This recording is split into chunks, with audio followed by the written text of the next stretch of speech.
Is Can it? we be confirming that this Yeah, is in we're fact live right now? Hello, everyone. Welcome to episode 70 of Fall as They May. Jordan needs to learn to shut his goddamn mouth. That's okay. You're fine, dude. We love you, Jordan. Uh, quick life announcement on Jordan's behalf. As you can see, he is now in a beautiful house with aqua blue walls. Well, it's a different room. I can say that for sure.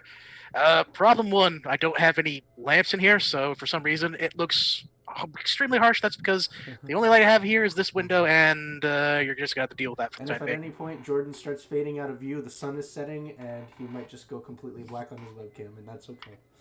I think I got some time before evening, so we're good for now. The hesitation. All right. Well, that's the only announcement I could think of. So, last we left off, the favored few, after teleporting back to Karana, found themselves in conflict within the Lying Stone with this odd creature that seemed to have almost taken the interior of the Lying Stone for itself and attempted to assault the party and, from knowledge they found out later, possibly consume them. They managed to expel the creature, not without an unfortunate incident, as one of the innkeepers was flung from the Lying Stone and splattered against a nearby wall.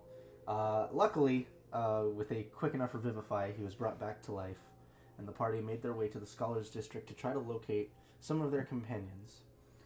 Making their way through, realizing that the streets themselves had been infested with these creatures known as the Erupt, as well as a massive ancient copper dragon, seemingly tainted in some way by these Erupt creatures. Upon arriving at the Scholars District, a message was sent to Talon, as they had found out that the teleportation stone that they would use to get up to the school had been destroyed, and Headmaster Everon was instead sent down to recover the party, where he explained the situation, that they were using the school as a camp of sorts, a safe haven where they could move civilians and begin thinking out their plans of getting them out of the city. However, at the moment, not having access to an immediate way to get people to safety. Some of the party followed. I believe it was Ezreal and Aster who followed Everon.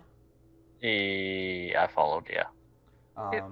You two made your way to teleportation circle, as he said that he was going to be making his way to the lower floors to attempt to locate. Oh, David froze. Locate? Look at that face. Look at that David face. I think David's computer crashed. Hello. David is still here? Hello. Hi. Saying stuff. David, did you just take a picture and then make that your profile picture? No. Uh-huh. Turn your webcam back on, goddammit. It's not a flattering.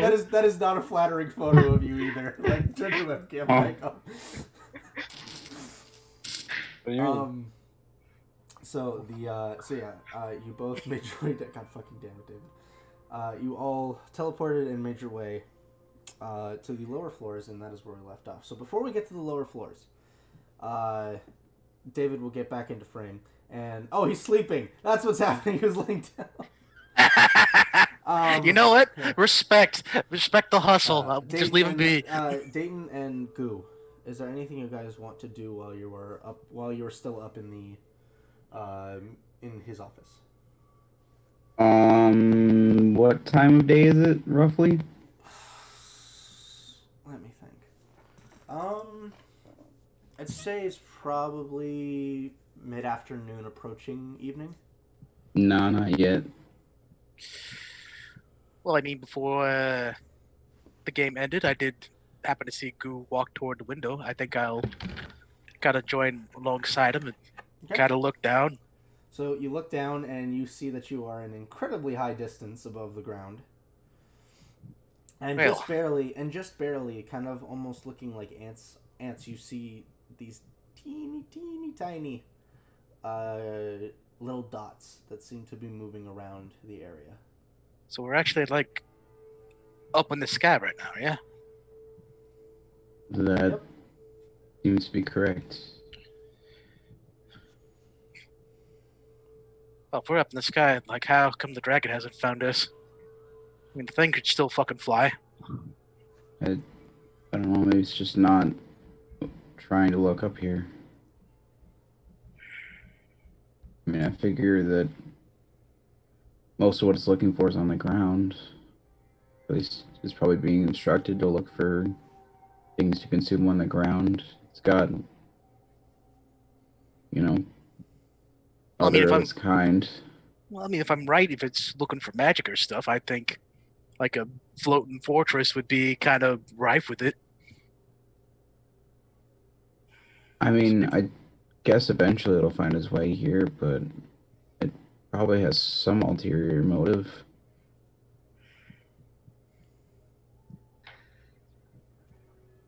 I don't get these erupt though. I just like I understand how animals work to a basic extent, but these things I'm not even sure if they act like animals. Like what our guy said, like they're all a hive mind. I don't think I've ever dealt with animals that had that kind of mindset. Like even bees tend to have like, well, literal hive mind there, but they can still have some level of autonomy. They're still a structure. They're more like ants. They do what they're told. Can't really judge them based on their own actions, but maybe we can understand what measures they're being told to take. I mean, that doesn't seem to make sense because he's saying like, oh, everyone thinks the same way. Like, you're saying that it takes one voice in order for it to spread to everyone. Not necessarily one, but different breeds are given different instructions, and maybe those instructions are what we can manipulate them by. I mean, I guess I'll have to default to you for this kind of knowledge. You know, you being son of the Arc Druid and all that. Oh, I don't follow any of that, dude. Well, I mean, again, all I got is what I know, and you and the rest already say like I'm not bright at all either. So all I have is gut feelings, and I don't know what this other feeling I'm dealing with right now is.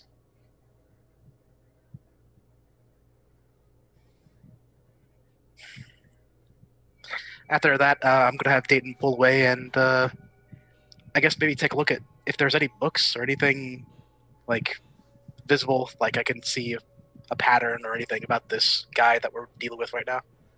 Make an investigation check. All right.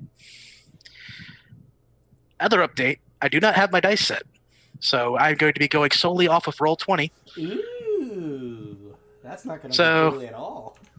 Oh no! If history has anything to say, I'm sure that the system's going to treat me just fine. Like so. Yeah. Yeah, we're back. So 5. Okay. There's a lot of magic books here. A lot of it that details the history of the arcane.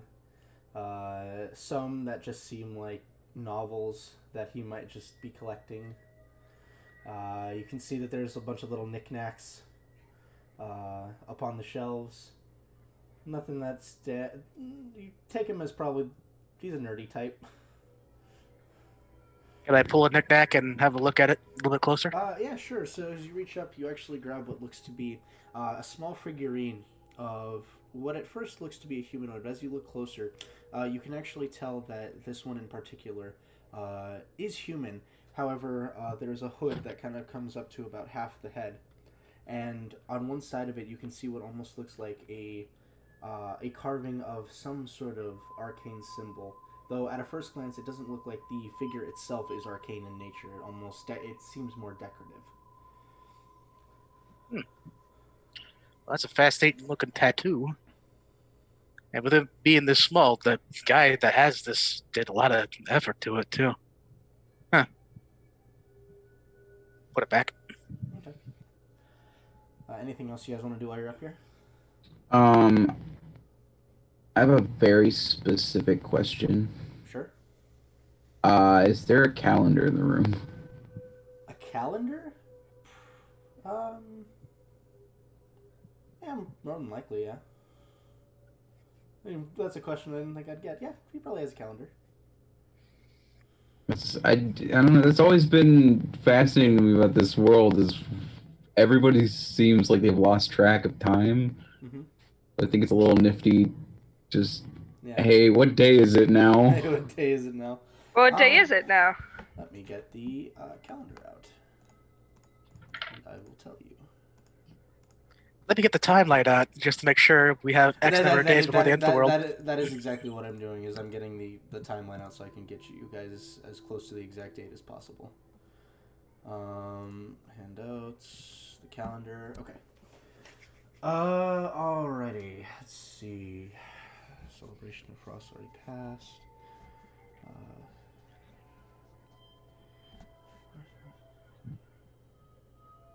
Calculations Yeah, being I'll update made. the calendar in a little bit. Calendar. Yeah. Because Nixon's already passed. Simpson has already passed. You guys are in the 5th day of lesson, I believe. That's the 5th month of the year. And that's me calculating out time that you guys have traveled. And yeah, I believe you guys are on the 5th day of lesson right now. Which I will write down for my notes as well.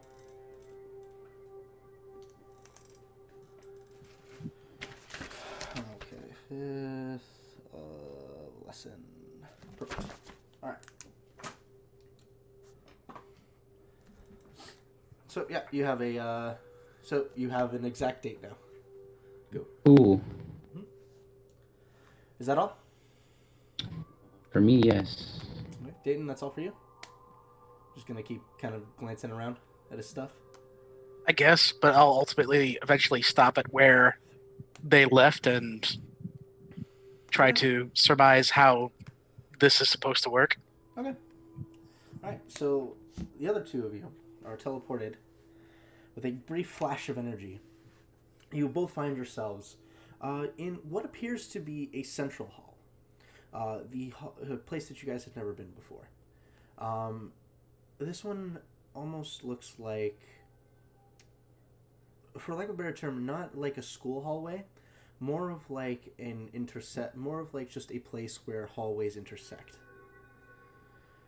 You can see that there are a number of individuals who are currently sat, some of them with their belongings, some without belongings at all. And there are a number of what you would quickly discern to be school officials that are just kind of taking in everyone. They seem to be writing down on different parchments of paper as they interview different people. Just at a quick glance, and as you guys are listening, you can hear that some of them are talking about their experience with the Erupt, giving their recounts of what had happened leading up to them getting to the school. Others seem to be in the process of speaking on resources that they might need or things they left behind that they would like to be recovered. The headmaster kind of looks at both of you for a moment and says, well, excuse me, I'm going to just go take stock really quick, see how everyone's doing. Of course. And he'll make his way off into the crowd. Quick note. Mm-hmm. Bosco's 5 months old now. Anyway. Sure.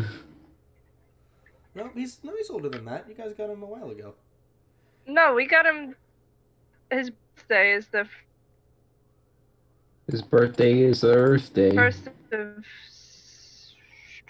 Helim. First birthday. First First of of Halloween.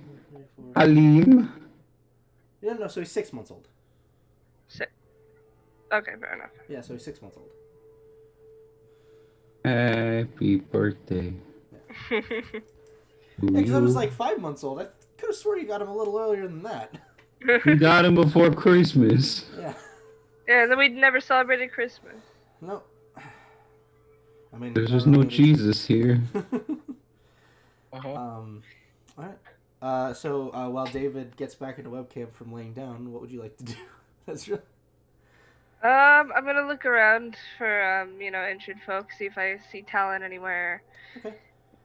Glancing about and walking around, you do see a number of individuals are injured. Okay.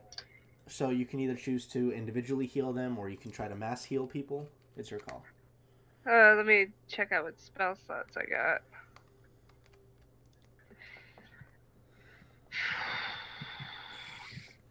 Yeah, I'll spend my fourth mass.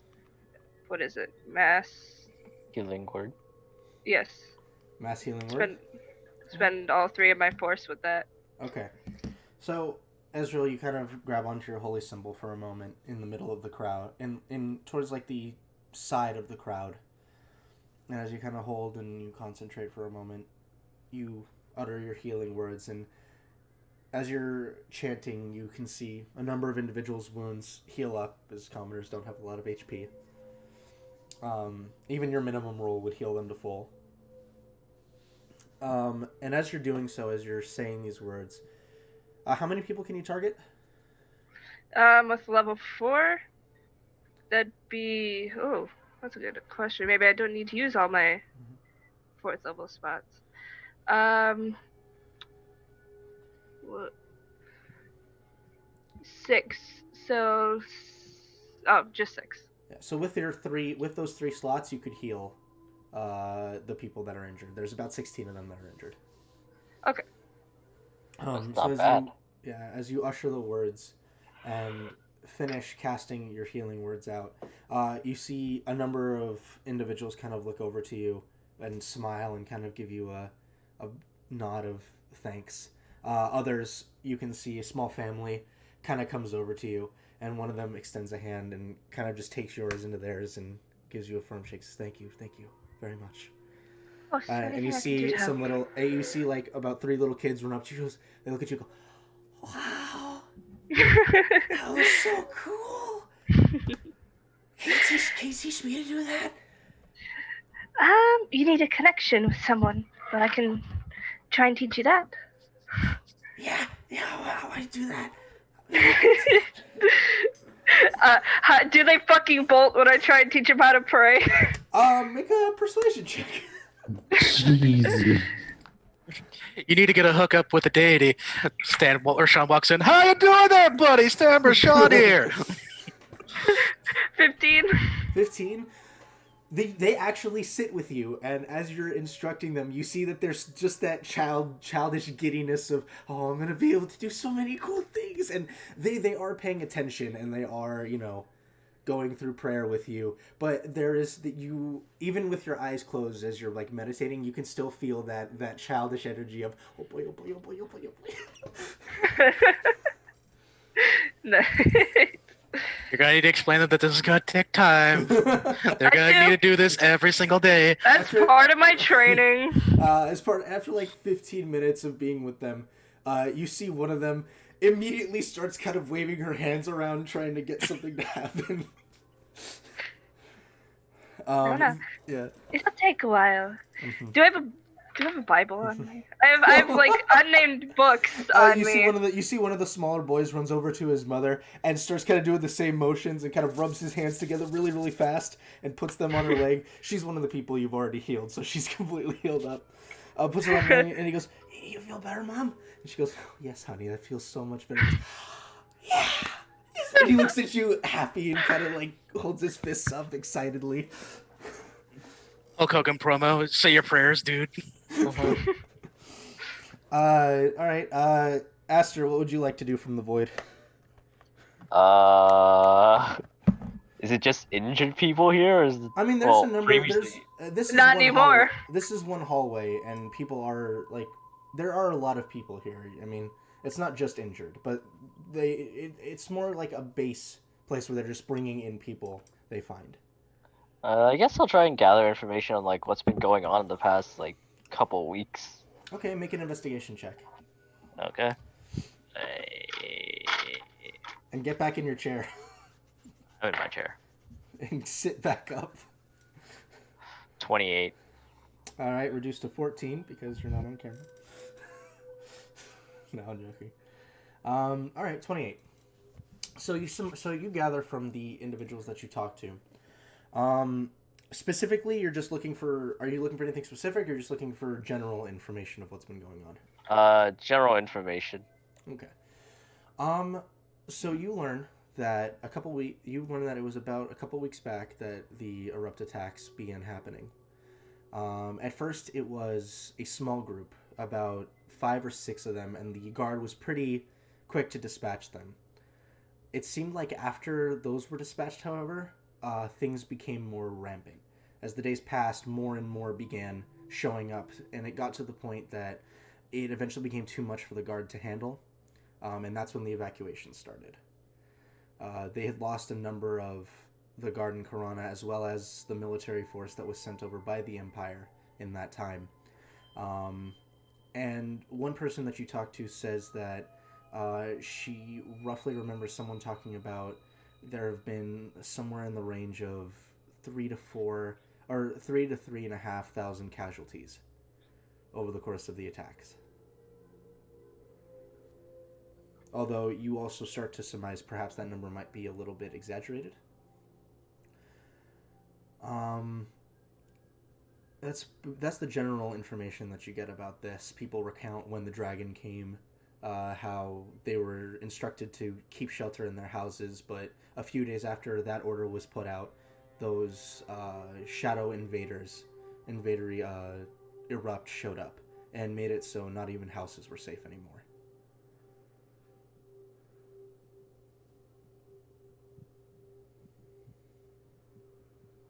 That's the information that you get off a general sweep. David? Yes? You were silent. Measles. Oh, sorry. That was that. That's all the information you get off a general sweep. Okay. About, if you're just hanging out, about 30 minutes pass. Ezreal, you do not find Talon in here. You said there are other rooms? This seems to be an intersecting hallway, and as you're looking towards the other rooms have teleportation circles in them. This seems to be a central area. Like I said, this is a conjoining hallway. This is where things meet. Okay. Mm-hmm. So the headmaster will return, and he'll say, all right, well, we've managed to get a few situations sorted out down here. I'm sorry if it's been a bit dull over here, although, Ezreal, I've heard you've caused quite a stir with some of the younger crowd. They seem to like my magic. You'd be hard-pressed to find a child who is not fascinated with magic. But who knows, perhaps you found a follower to your church in here, among them. Perhaps. Remember, keep practicing. Yeah, I will. And he starts rubbing his hands again. He puts his hands on his dad's legs. You feel better? It's a fucking weirdo. That kid even know what god he was praying to? No, probably not. Well, I explained it. I mean, Yeah, but he's also a child. Like, he understood the words you were saying, but I don't understand to what extent the words held meaning. But perhaps in time. So he'll say, well, I'm going to just begin doing my rounds across the halls. Is there anyone in particular you wish to speak to? There is an individual here who would like to meet you. That would be fine. I'd like to check on Talon. Make sure he's alright. Of course, last I recall, I think he's in his office. Follow me. And he'll sort of, kind of concentrate for a moment as he finishes the incantation.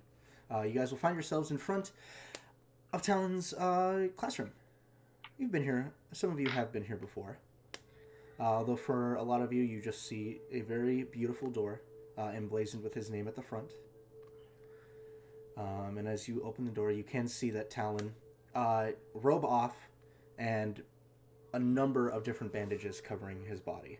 Although he seems to be spry and active, there is definitely still some damage that was done that they were not immediately able to reconcile.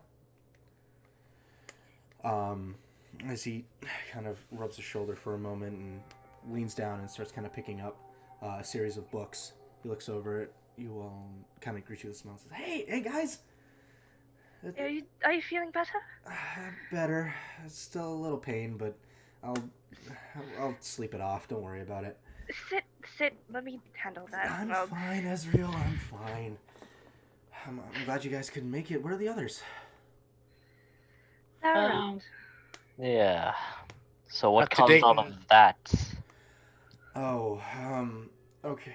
I guess I'll explain. He'll go over to his desk and sit down and kind of puts the books onto it and says, well, when the assaults started getting worse, I lended my aid to wherever I could, and most recently, there were some of those,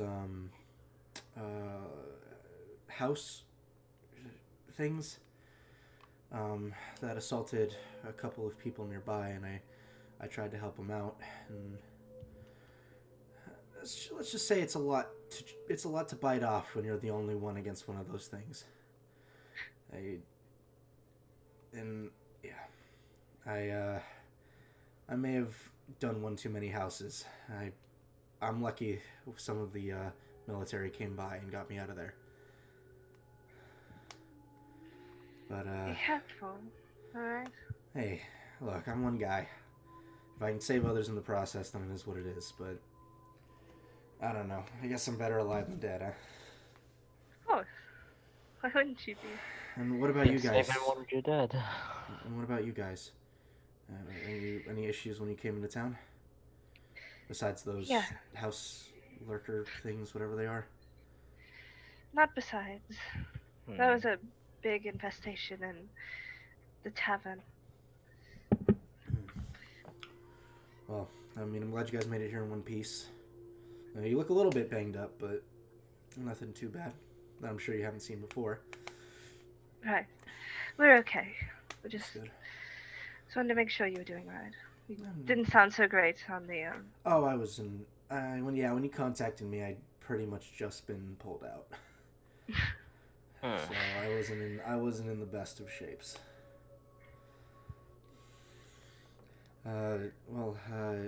Is everyone? He looks at everyone. Says, "Is everyone else doing all right?" And everyone says, "From what I've seen so far, yes. If possible, I'd like to start moving civilians into the classrooms. Are you all right with having some company here?" And he says, "Yeah. That's no problem. I'll start clearing some space out. I'm sure no one wants to be cramped in with the chairs." And he'll kind of start waving his hands for a moment. And familiar to some of you, he starts a telekinesis spell, and sort of just kind of begins taking things from the back of the classroom and begins moving them up, stacking chairs, making sure that there's enough space to maximize people's comfort while they're in here.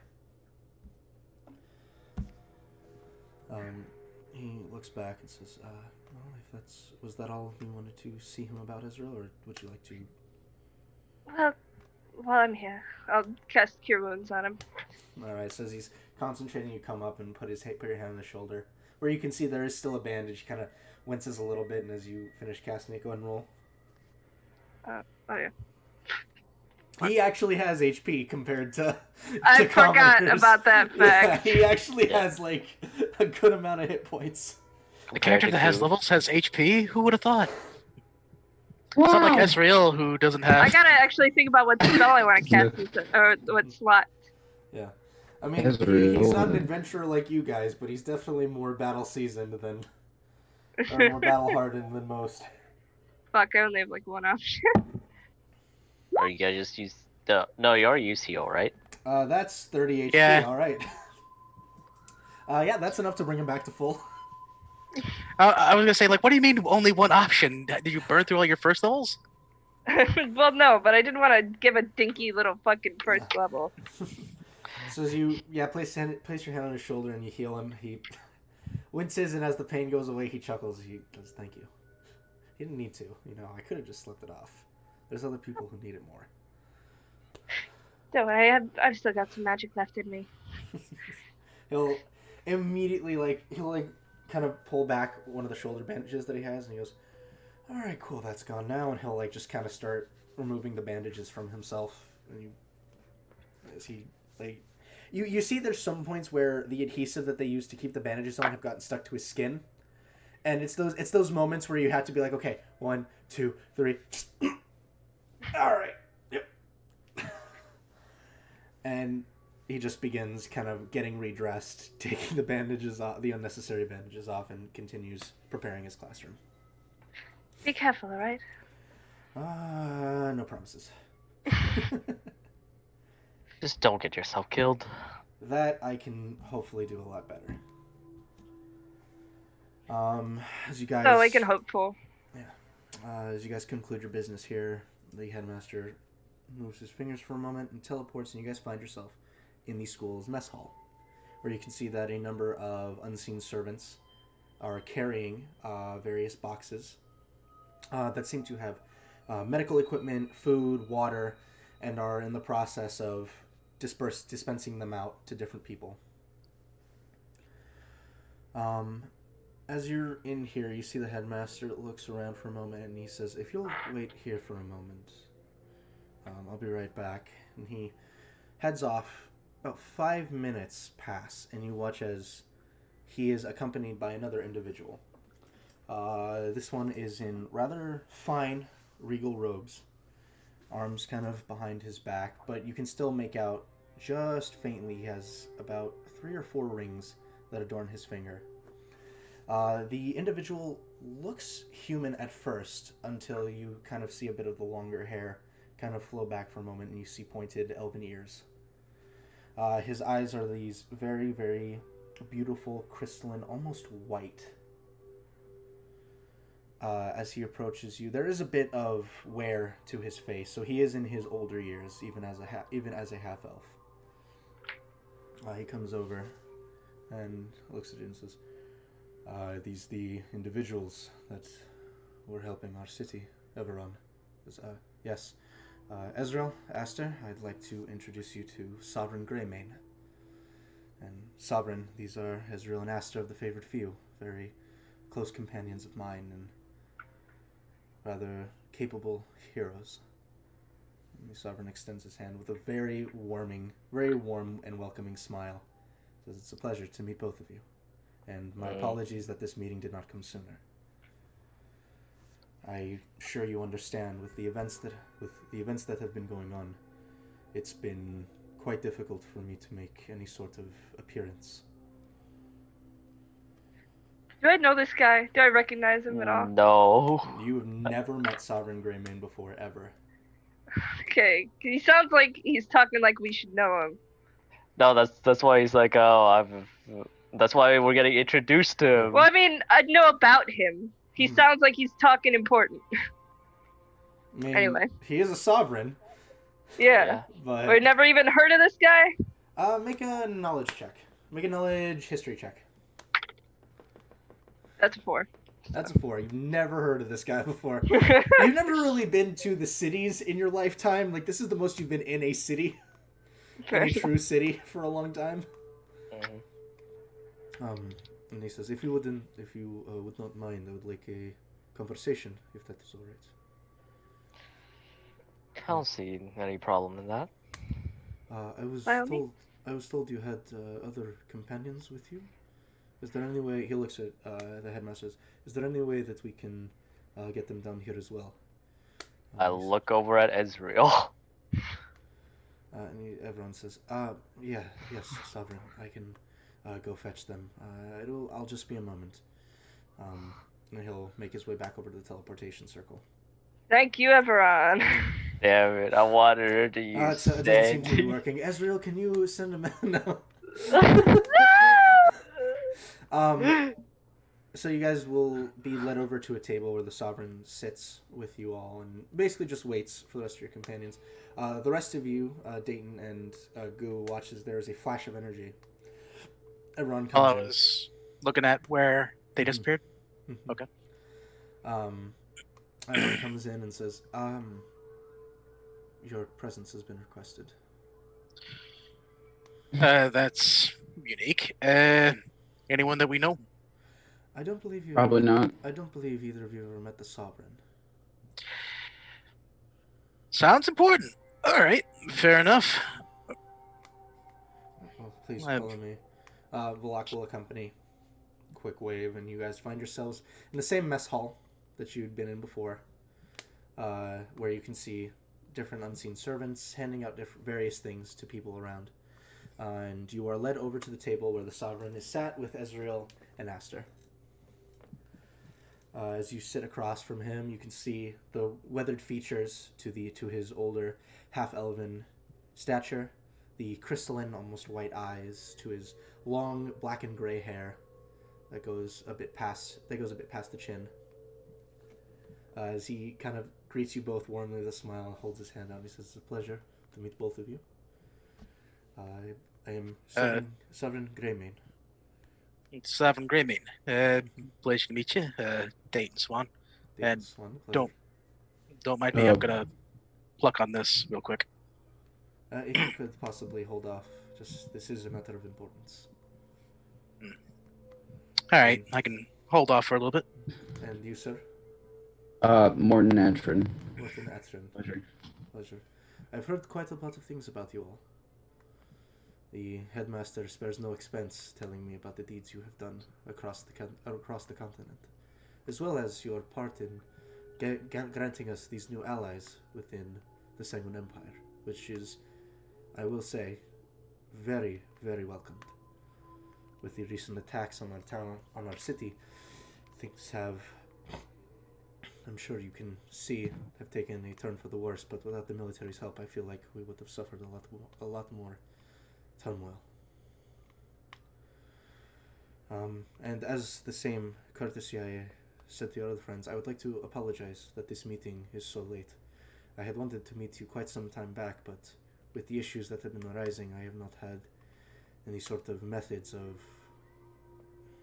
having a proper audience. Well, to be fair to you, this group in particular has been busy with too much. We have a lot on our plate. I understand. Well, besides just wanting to see the heroes that Everon had spoken so much about, of course, I did have a request for you. I have a number of things that need to be recovered for me from my estate that I was not able to procure on my escape.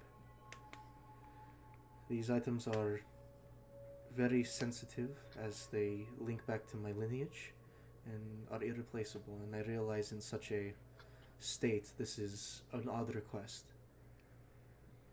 However, I do not want to endanger the lives of people who I know could not do it. Wait, so hold on a minute. You're asking us to raid your place for some family heirlooms? Family heirlooms, as well as Everon, if you would not mind. And he'll say, sure. And he'll make his way away from the table. Sits down and says, I have a specific item. It is within the cellar of my estate. The item could prove useful in the evacuations. But it must be dealt with very carefully, as the item has limitations. What's the item? He looks around, making sure that it's really just the four of you that are in the immediate vicinity, and says, this is a gem. It's about the size of your palm. And he'll, with his fingers, kind of show you on his hand, it's about that big. It is enchanted in such a way that it locks on to, for lack of better terms, escape points. Places that, if I were ever to be attacked, or if I were ever to have. We'll go with attacked. I think that's the best way I can put it. I could use the gem to escape to one of these points and return the next day. And I can take more than just me with me. Just me with the gem. I can take a total of 13 people with me, if I so choose. I would like That's a weird way to describe a key. It is merely something that has been passed down in my family.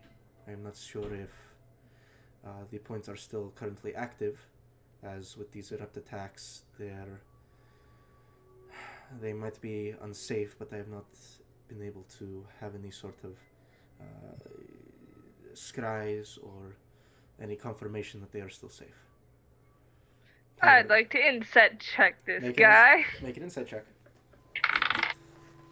23. 23? Best you can tell, he's being completely honest with you. Alright.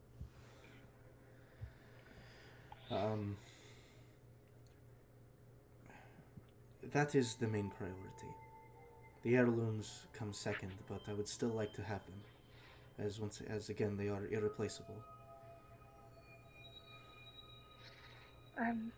Why don't you want everyone to know about this?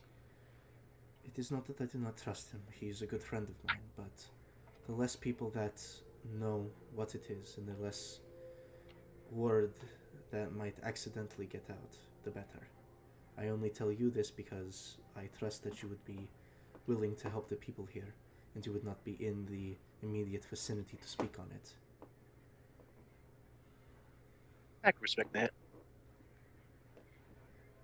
I hope you can understand that when people are in a situation where they find themselves lost and in a panic, if word of something like this should get out, it could cause a lot of issues. Of course.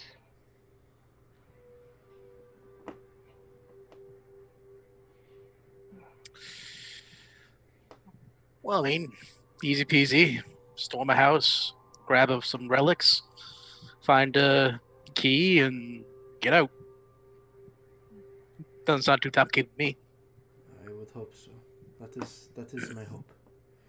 But I have not been at my estate in a number of days, and I do not know what sort of presence that these creatures have made there. If you're going to go, so if I request you humbly undertake this task, I cannot guarantee that you will be going into nothing.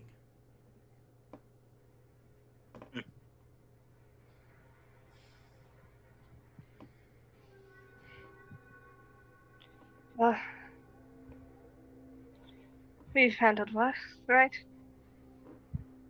In theory, yeah. I think we can handle it. Whatever we can do to get these people out. He kind of goes quiet for a moment, and you see he kind of goes into thought.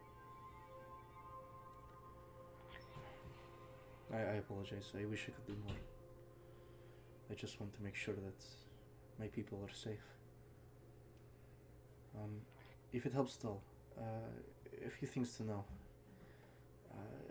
Though I'm sure that if there were creatures in there, they've already been either devoured or sprung. But there was a number of arcane traps and safety in protocols that were put on the estate.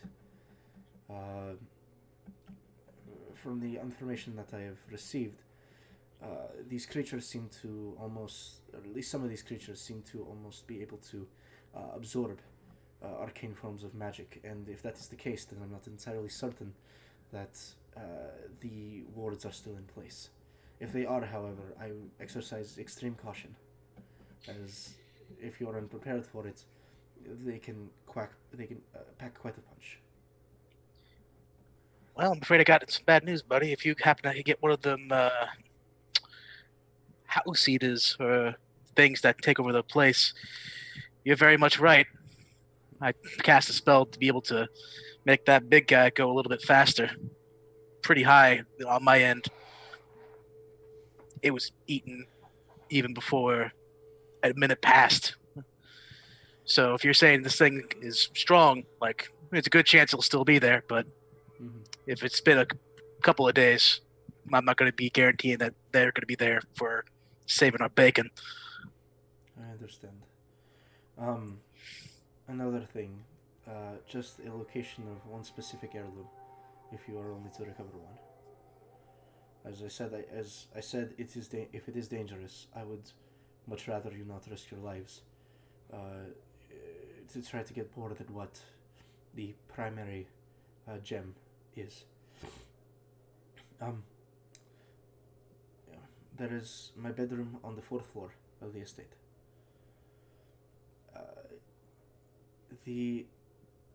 There is a box under that I keep in a small compartment, a small hidden compartment underneath the bed. Inside of it, there is a diamond of sorts. The word is escaping me now. I will say diamond just for the sake of it for now. It is an extremely treasured possession amongst my family. And if nothing else, it is something I would like to have with me.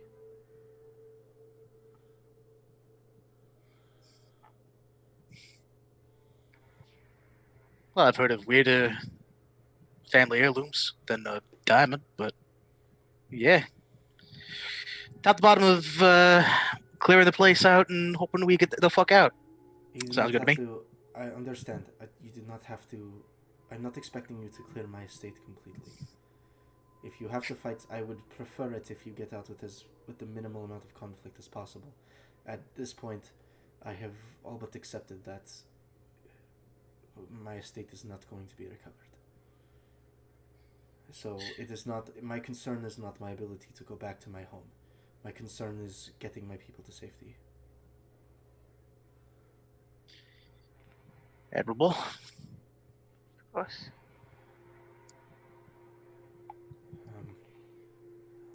If you are undertaking this, then I thank you. And if you have anything you'd like to ask me before you leave, I will answer to the best of my abilities. Only get one. Of If we course. find this gem you're talking about, the thing that can bring people to and from locations, how soon can his evacuation be? How many days? I can start it immediately, but as I said, there is quite the recharge timer for it. It takes a full day before it is able to be used again. The process will be slow, but if at all possible, perhaps I could get some of the magic users here to make some teleportation circles over. No, he immediately cuts that thought off and says, "Wait. Well, I suppose there is a flaw in my plan. Why? Why did they Teleportation circles take quite a while to become permanent, and I don't know if we could move any of the ones from the city, but Why not just regular teleport? We could. I go ahead and point to Aster and go, you have a thing, like if you have someone's possession or something, you can get to them, or at least to their relative location. Like, that kind of work. Yeah, That but can that be can only take a certain messy. amount of people. Well, And if I were to use it, I would only be able to take only a couple a day. Well, I mean, that's better than nothing. If this gem can take 13 people, then what, you teleport take about 7, 8? That's like easy 20. On top of the teleportation, we do have methods and people that are trying to come up with solutions to get people out of the city manually. This would just be a more expedited process, just to at least guarantee the safety of some people. So the city's completely abandoned? No plan to take it back. At the moment, we do not have the military force to do so. Those creatures are very resilient, and their numbers seem endless. If you could, and if you could,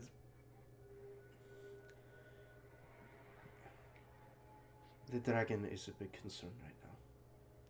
But I'm not going to ask you to risk yourselves to destroy it, as I'm not even sure that destroying it would stop these things from coming. Why to put that on top of our plate? We're already going into a creepy cellar anyway.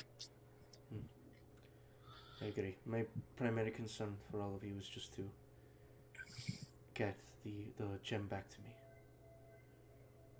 Still haven't answered my question. Ballpark me. Days.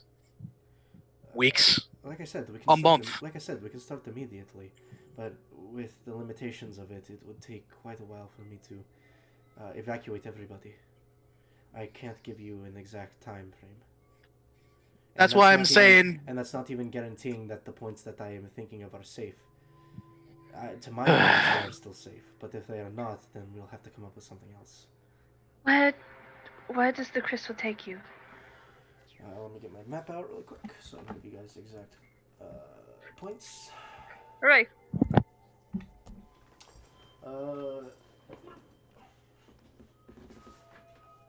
This stream is not sponsored by Cheez It Extra Toasty. I just like them. Dude, I also bought some cheese yesterday. Let's see. Well, one of the exit points will take us back to the Crimson Isles. However, to the best that I understand, most of the islands over there have been taken over, so I'm not sure as to how safe it would be to make our way back. Although I think Viachi still holds strong against their forces. The second one is unusable, as it would take us into Brotherhood territory, and I do not want to risk the safety of my people, even attempting to go there. The third one takes us to a temple up in the mountains. It is fallen now, but it is a monastery that exists up there. I was good friends with the Grand Master of that temple before it fell to ruin. But that is not something that I am certain is safe. The final one actually takes us back to Kalren, which we've had to move a lot of troops from there down to Karana to aid with keeping the people safe, so perhaps we still have enough forces there to make it a safe haven, at least for a time.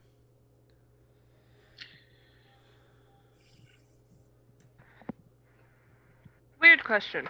Mm-hmm. Can I insight check again if I target something specific? What are you targeting? My people. Yeah, you can insight check. 26. 26. In stark contrast to the Emperor, who, he cares about his people, there's definitely more sense of family with the Sovereign. He doesn't just see these people the way he speaks and the way he shows his concern, he thinks of the people more as his family than he does his citizens. Okay, but he is talking about the citizens. Yes, he's talking about the citizens. Okay. Well, talk to me about this temple thing. You say it's out in the mountains, like fucking which mountains, and also what temple to? As I said, the temple is not a temple in the sense of a god. The temple is a monastery that was used in order to train monks in a specific fighting style. They were a bunch of drunkards that lived up there, but you could not deny their technique and their prowess in general. One moment. I'm gonna look over to Goo and go, there was like a fucking mountain we went into with like a dude. Is that the mountain he's fucking talking about? No, it's a different Not mountain. exactly, but the rest of us have been there. All right. Long time ago. Their force, yes, to my knowledge, their forces came to assist in the defense of Calren, and the temple was abandoned soon after, as their services were more needed in Karana. But if the temple still stands and still functions as a defense, perhaps we can begin moving not only civilians there, but perhaps whatever troops we have remaining, we can begin sending over there to set up an outpost of sorts. Well, if you can, go ahead and start doing whatever research you can, because we're also kind of on a time crunch on our end. I'll look over to Ezreal, in case you haven't forgotten about the other thing. Of course not. What is going on with that? It's another duty to another group of weirdos. Again, this group in particular is just busy with everything. I understand. A lot of irons in the fire. I understand. He'll kind of look upon all of you for a moment. To a more overarching note. The headmaster has informed me that you are fighting a bigger fight than just the wars that have been going on. You can say that, yes. Yes. Well, It's hard to explain.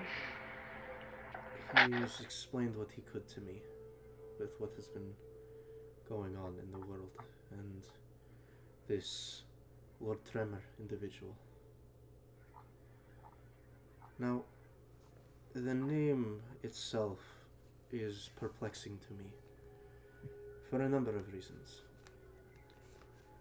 The first being that I'm sure you all have met the young boy named Ezekiel. Oh yeah, that guy. Yeah. Well, he shares a last name with him, though I do not know if that's out of convenience for it, as there was another family called the Tremor family, not related to Ezekiel. They were nobility, quite a number of centuries ago. To the best of my knowledge, what I can recall, their foundation was placed more into religious aspects. They were the first to create the temples, not only here in Karana, but in different settlements. And through donations to the church, they gained their wealth. They were not if you can read just off of that, they were not a very respectful people. They preyed on the innocent and the hopes of others. The only reason I even know this is my family was around during that time and had dealings with theirs. Disgraceful. It is what it is, and the sins of the past cannot be remedied. But regardless, this individual, do you know his first name, out of curiosity, or does he just go by Lord Tremor? Fuck, I can't pronounce it. Does anyone else know how to pronounce it? Dayton would know. Chimichanga Tremor. Fuck. Oberon. Obama. Yes, we can, as he... Barack Hussein Tremor. Oh my god, that was in such poor taste, Chris, don't do that. Or like Donald Tremor, am I right? Hey. No, help me out, Eric. Help, Eric. You're the one who wrote the name. Ouroboros Tremor. Make an intelligence check to remember the first name. I know what it is. I just can't pronounce it. Can I ask a question? Did any of you actually write it down? Yes, it's in my notes. I just can't I think I read wrote it down and then deleted it because I didn't know what the fuck it was. The only individual that would have known would possibly be Nakax, but even then I didn't write down the name of Nakax, and Dayton doesn't know because what he it was not is. there for that. I know it! I just can't pronounce it! Then send the name in the general chat, and other people can try to pronounce it. Hopefully I fucking spelled it right. Is Hildy, right? It's Hildy, yeah. Hildy's actually Lord Trevor, if you guys didn't know. Yeah, it's actually Hildy Tremor. Something like Overx. that. Something like that. Obariex. Obariex. Obariex. Obariex. Octagon Tremor. Obariex. I don't think for a moment. Obariex Tremor. Not a name that comes up in the family, but perhaps a different source. Thanks for a moment. It is possible that this Lord Tremor had a tie to this family centuries ago. Though the name does not strike me as a humanoid name, it strikes me more as a devil. Perhaps an influence. Well, we have seen what he looks like. You are very extremely correct, sir.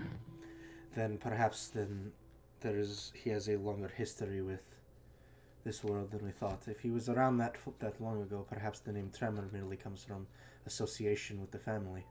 At least that's my assumption. Hang on, but whoa. I'm gonna look over the group.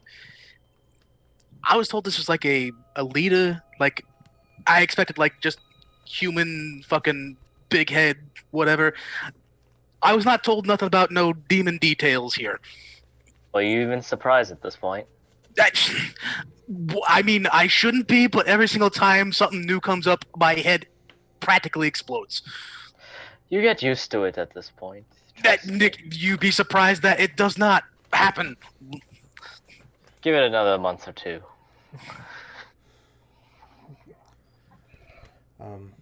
Well, if it does confirm my suspicions, I suppose it doesn't, but it's at least gives some context to his being here. But if he does have relation to the Tremor family, then it is possible perhaps he just adopted their last name, if he was indeed using some sort of influence over them. Though what a devil would have with the need for that much money, I have no idea. Regardless to my point, this Tremor, are you aware of where he is currently, or at least a rough idea of where he is? We saw him several months ago. Don't know how much that will help. As far as my understanding is, wherever Brotherhood is, that's supposedly where he's supposed to be. But again, I apparently don't know anything, and there's new shit that happens every single goddamn day. So That, or he's in the second continent. That's another option. In Zythan, you mean? Yep.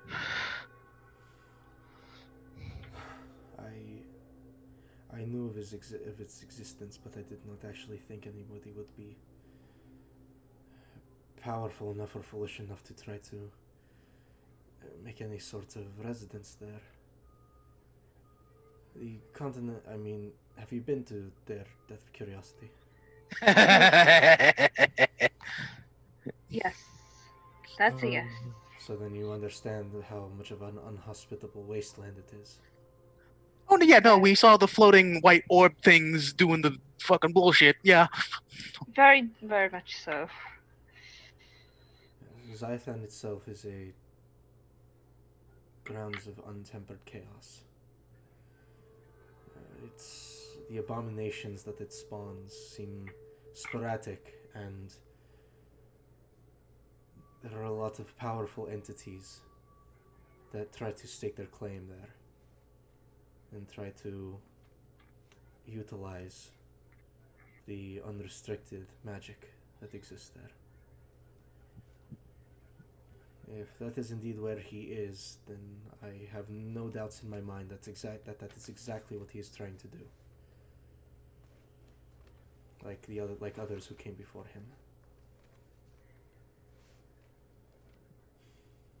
I want to offer you the assistance of the city and myself, if you are going to go after this individual.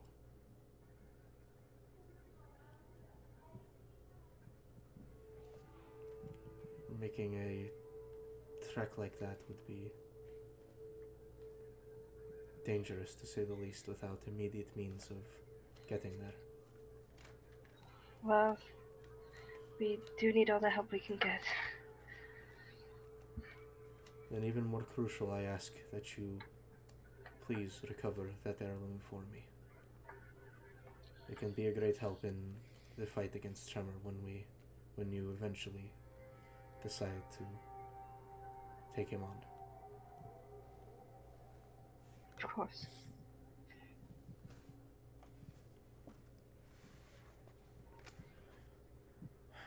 That's really all I wish to discuss. If there's anything else you need clarification on, or anything you need me to speak to you about, any questions you have. Well, I mean, where's your place? At the very least, we can be there and meet there specifically, instead of just walking around. My estate is in the High Top District. More specifically, once you enter the main gate that separates it, it's roughly 15 to 16 blocks away from the main entrance. What you're going to be looking for is it was a beautiful marble white, but I suppose now it is a bit dulled. A white exterior building, very large. It has 5 floors to it total. The entrance to the cellar is within the dining hall. You'll see that there is a trap door that leads to a staircase that will take you down into the cellar. It is the only way back out, so be careful. In order to find the chest with the gem that you're looking for, there is a false wall at the far left corner of the cellar. Pull it back, you will be able to find the chest.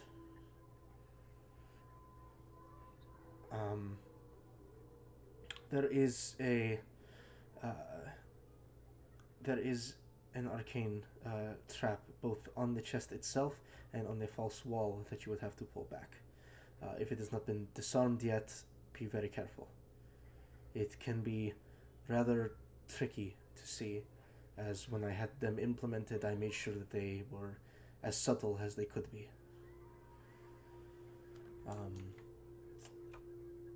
My bedroom is very straightforward.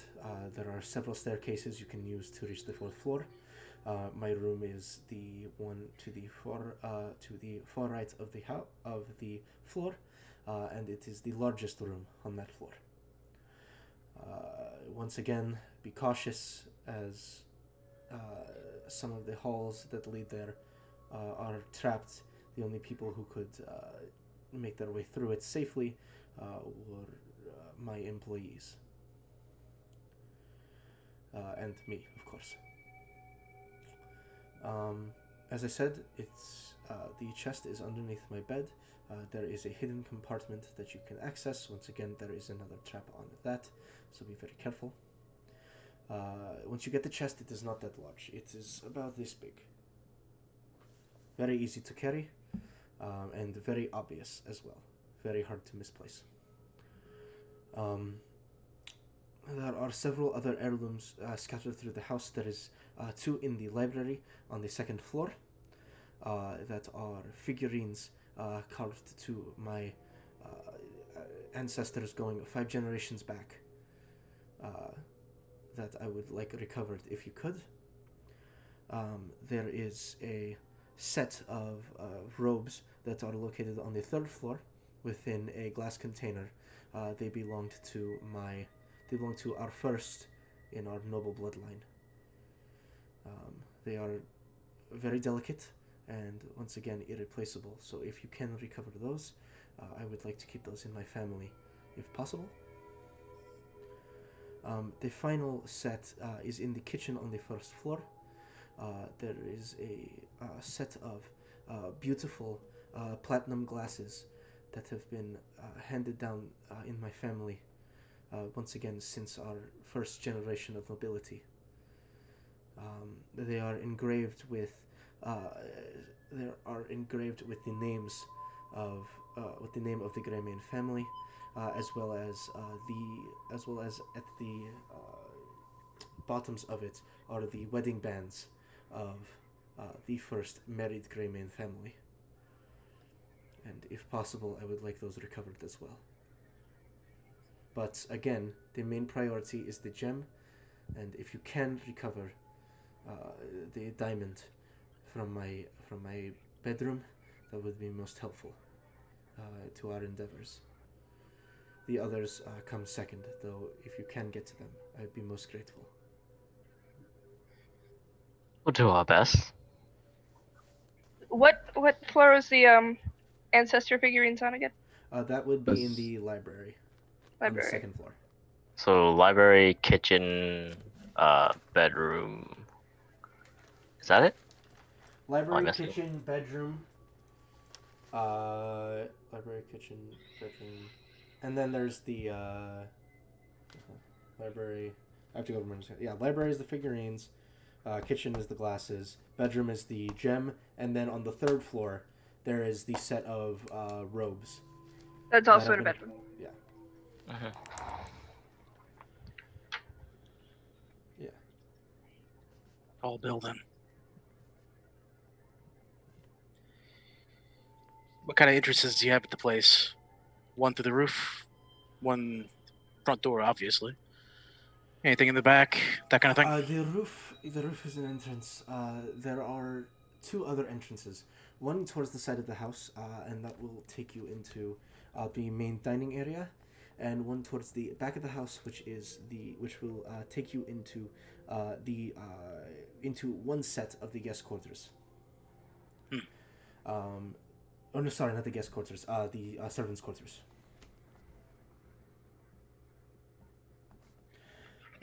Of course, feel free to use any windows if you like to.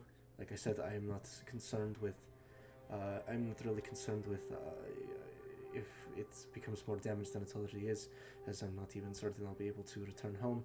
And if they are damaged and I need to make repairs, if we are able to take the city back, then that is no problem to me.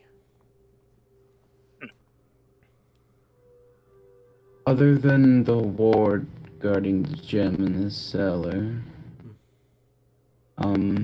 is there any trap that's significantly more dangerous than the others?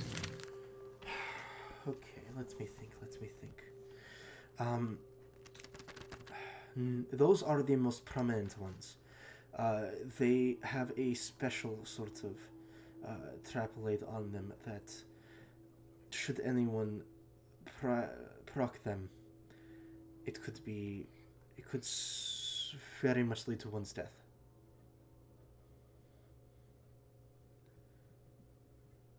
There are glyphs there are some glyphs that line the staircases.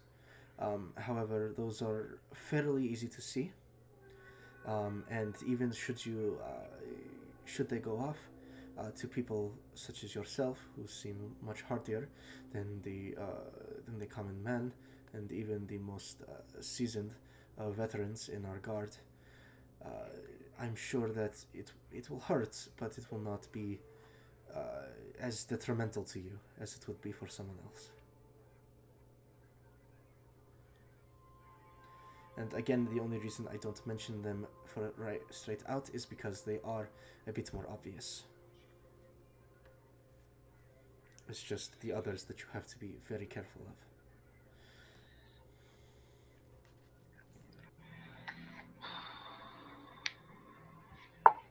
Is there anything else that you would inquire of me?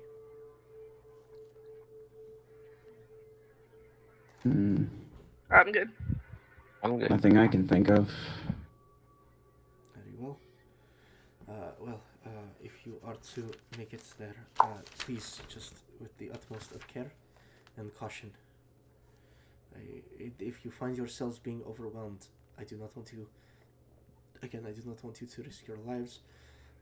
Just to recover these items for me.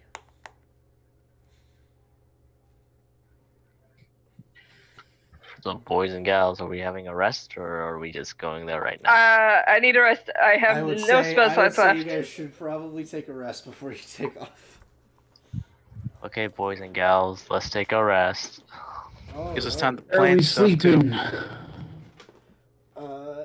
Well, you guys go get everyone back. Everyone will offer if you'd like to sleep. The most uncramped area is his office space for you guys to take a proper rest. Oh yeah, I'll take it. So he will teleport you. He will teleportation circle you guys back into his office space. As he makes his way through, he leads you over to one of the nearby walls, and with a wave of his hand, you watch as the entire wall slides open,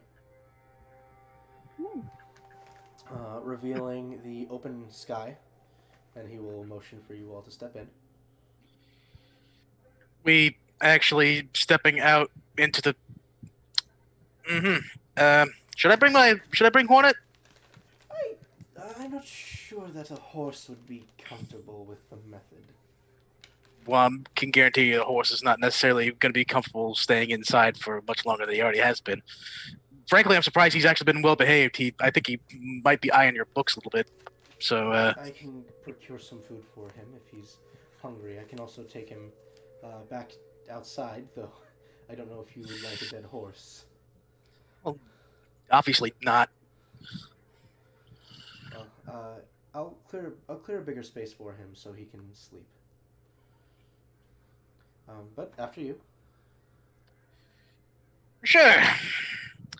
If I fucking fall, all my belongings go to fucking, I don't know, Ezreal, I guess.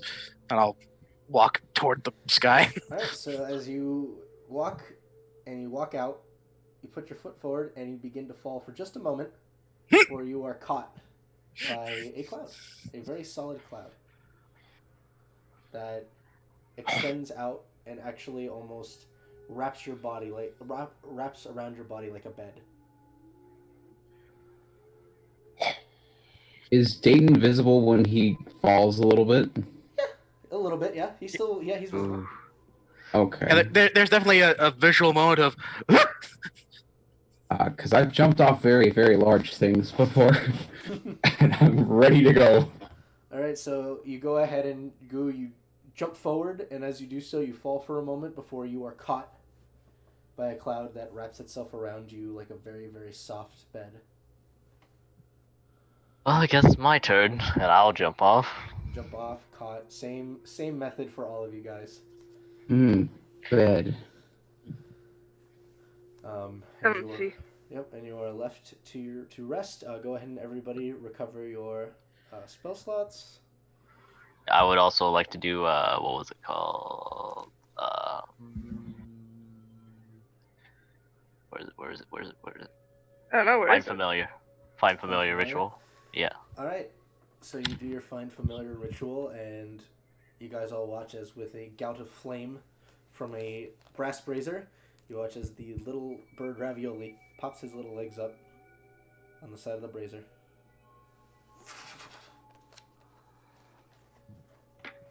Hops over to you, Aster, and jumps on your shoulder. Still alive. That's nice. Ravioli. It's nice to see you again. Oh, give him a little pet. Is he just like? Is that like a tired? Yeah, you make an insight check. Insight. What's my insight? It's a +1 broken. That's an 8. 8? Yeah, he's probably had, it's been a long day. He's probably really tired, Can I try, or is this an Astro only thing? Make an insight check, sure. What'd you Somebody's roll? nat Fucking one. thanks! I wasted my nat 20 on that! Nat 20? Yeah, good job. You don't know a lot about familiars, as you're not one who casts them, but from the knowledge that you've read on them, you understand that a familiar is a soul that is continuously brought back after it dies. You get the sense, in Ravioli's case, he's died quite a bit, and it's starting to wear on him. This fake creature is sick of your shit, Aster. He's a fiend. Well, whatever. 6 one, have a dozen other. And yeah, Ravioli is just He's still. You get the sense he's still happy to help, and of course he's still forced to help because of Aster or because of Ophelia. But he's definitely getting to the point that he is getting tired of it. No, ravioli. And one day he's gonna pull an axe and you'll never see Ravioli again. He's the best character. What can I do to help? Is there anything I can do to help? Do I know of anything? Well, you already know that Ravioli has the potential to become much hardier than any familiar has any right to be. Yeah. Besides throwing healing spells his way from time to time, you're not quite too sure. How about emotionally? That's more what I was... I can do that. Make another insight check. 25. 25? Okay. Emotionally, I don't know how you... Eric, the DM, doesn't know how you emotionally cheer up a bird. Well, I mean, it is more than just a bird, isn't it? It's a person with a form of bird. Perhaps sitting down and having a therapy session with him might help. Calm emotions. You know I mean, what? more than just calm emotions. It's probably also, taking care of it, being kind to it. It basically treat it like the dog, telling it it's a good boy. Yeah. I'll try that after, I've had my rest. Sure. Wake up before everyone else so no one thinks I'm a fucking weirdo. So as you all kind of bed down to rest, closing your eyes and... Yeah, before I do, there are just going to be more plonks at the lyre again. Before... Make a performance check. Alright. Plonk plonk. Normal? I collect it! Thank you. There it goes, twice in a row. 20. Okay. Yeah, you find yourself pretty quickly getting accustomed to it, as though you weren't very skilled with string instruments. You do recall your mother's teachings, as her favorite instrument was the harp, and it's very much just a smaller harp, as you're just kind of remembering, the positions and how to properly play it. I'll just keep playing at it before I just get tired. Yes, Chris, you want to do something. How do these cloud beds work? It takes a moment for you to kind of figure it out. Are you trying to move them? Is that what you're trying to do? Yes. So you concentrate for a moment, and it takes you a moment as you're kind of looking like, I want to go that way, I want to go that way, and you concentrate for a moment, and then you feel the cloud begin to drift in the direction that you want it to go. Okay. I will move away from the party, still in sight. Okay. But just kind of off by myself, and I will pull out the bottle of liquor that I took from the inn. Okay. And just kind of start drinking. Okay. Lakitu.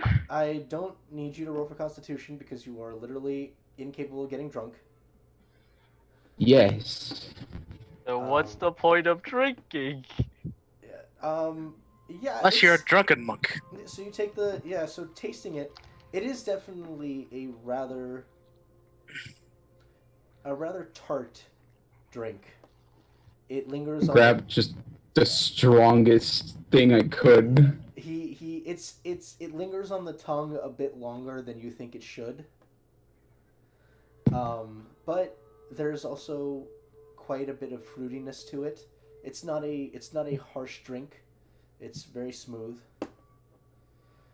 Just there is definitely that tartness at the end that you feel like probably shouldn't be there, but is anyway. Oh boy. All right. So 4 hours pass, and a couple of hours pass as all of you lay down. Ezreal, you get into your meditative stance, and as you kind of sit up, away from like the laying down position, and kind of sit up, kind of getting your prayer, you feel the cloud adjust with you as if you're just in like a beanbag chair now. Tempur-Pedic. Tempur-Pedic. The rest of you get to bed and relax, focusing for a moment. Each of you fading to unconsciousness, and I'll slightly start to hear. Hello? Am I coming through all right? Hello? I recognize the voice. Make an insight check. I was say, can everyone do this, or 18? 18. No, but yes. The voice sounds like you've heard it before, but you're not familiar with it.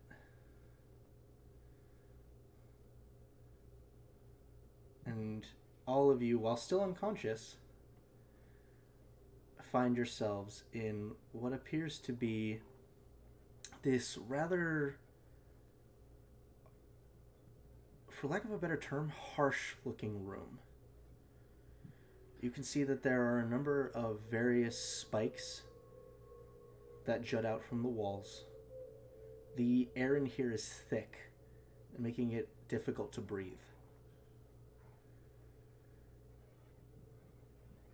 And you kind of glance around, and to the best of all of your knowledge, you're all still asleep. And Ezreal, you more so than not, someone who doesn't even really sleep, find this to be a bit off-putting.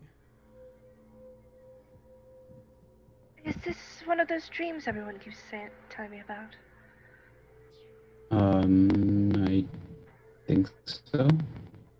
Cool. Can I fly? You try to Probably. fly? Yep. You try to fly? Yep. You jump up into the air? You're not I flying. think Ezreal has become insane, Goo. I think I'm the one going insane because I don't usually dream about everyone else. You guys watch as an individual, rather massive, comes into frame for a moment. Almost a looming presence over all of you. You see two shadowed hands that kind of come forward. Can you all hear me all right? Yes. Yes. Hello? Good. Hello. No. Kind of drums his fingers against the ground for a moment. I think I have the right people. Are you sure there's no way that we can get a better view on this guy? It is just a Or- massive black shadow. You Like, is the room like bright or like? It's not bright. The room itself is dimly lit, but the immensity of the void that he is seems to stand out even against the dim light. For those of you with dark vision, it's like looking at a silhouette of a man without actually being able to see. Yeah, I was gonna say that was probably like Dayton's first reaction is to pull down the goggles at night. Although probably in his dream state he's not. Yeah, do you dream about having the goggles at night on your person? He's but a Ooh. funny little man. Now hold on a minute. This is a very interesting question because I didn't think about this. Mm-hmm. Do you have a dick? Rock No. City!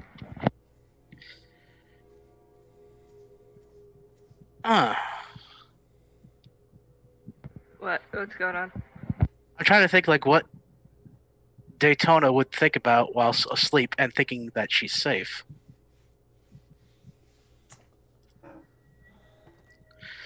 I think given the circumstances, you would all still see a close approximation of what Dayton does wear. However, instead of having the riding gloves and boots, the like rough leather gloves are more white and very like silken in that regard.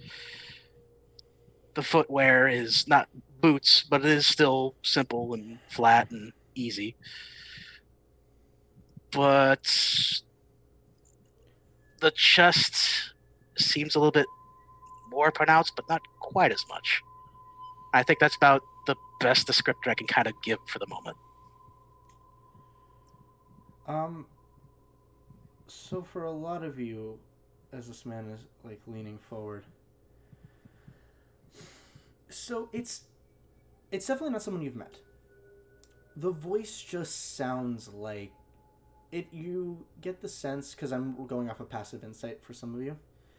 He has one of the. It's one of those situations where it's the voice of someone that you're like. It's close enough to somebody's voice that you would think you know them, but you can tell that it's not anybody you've met personally.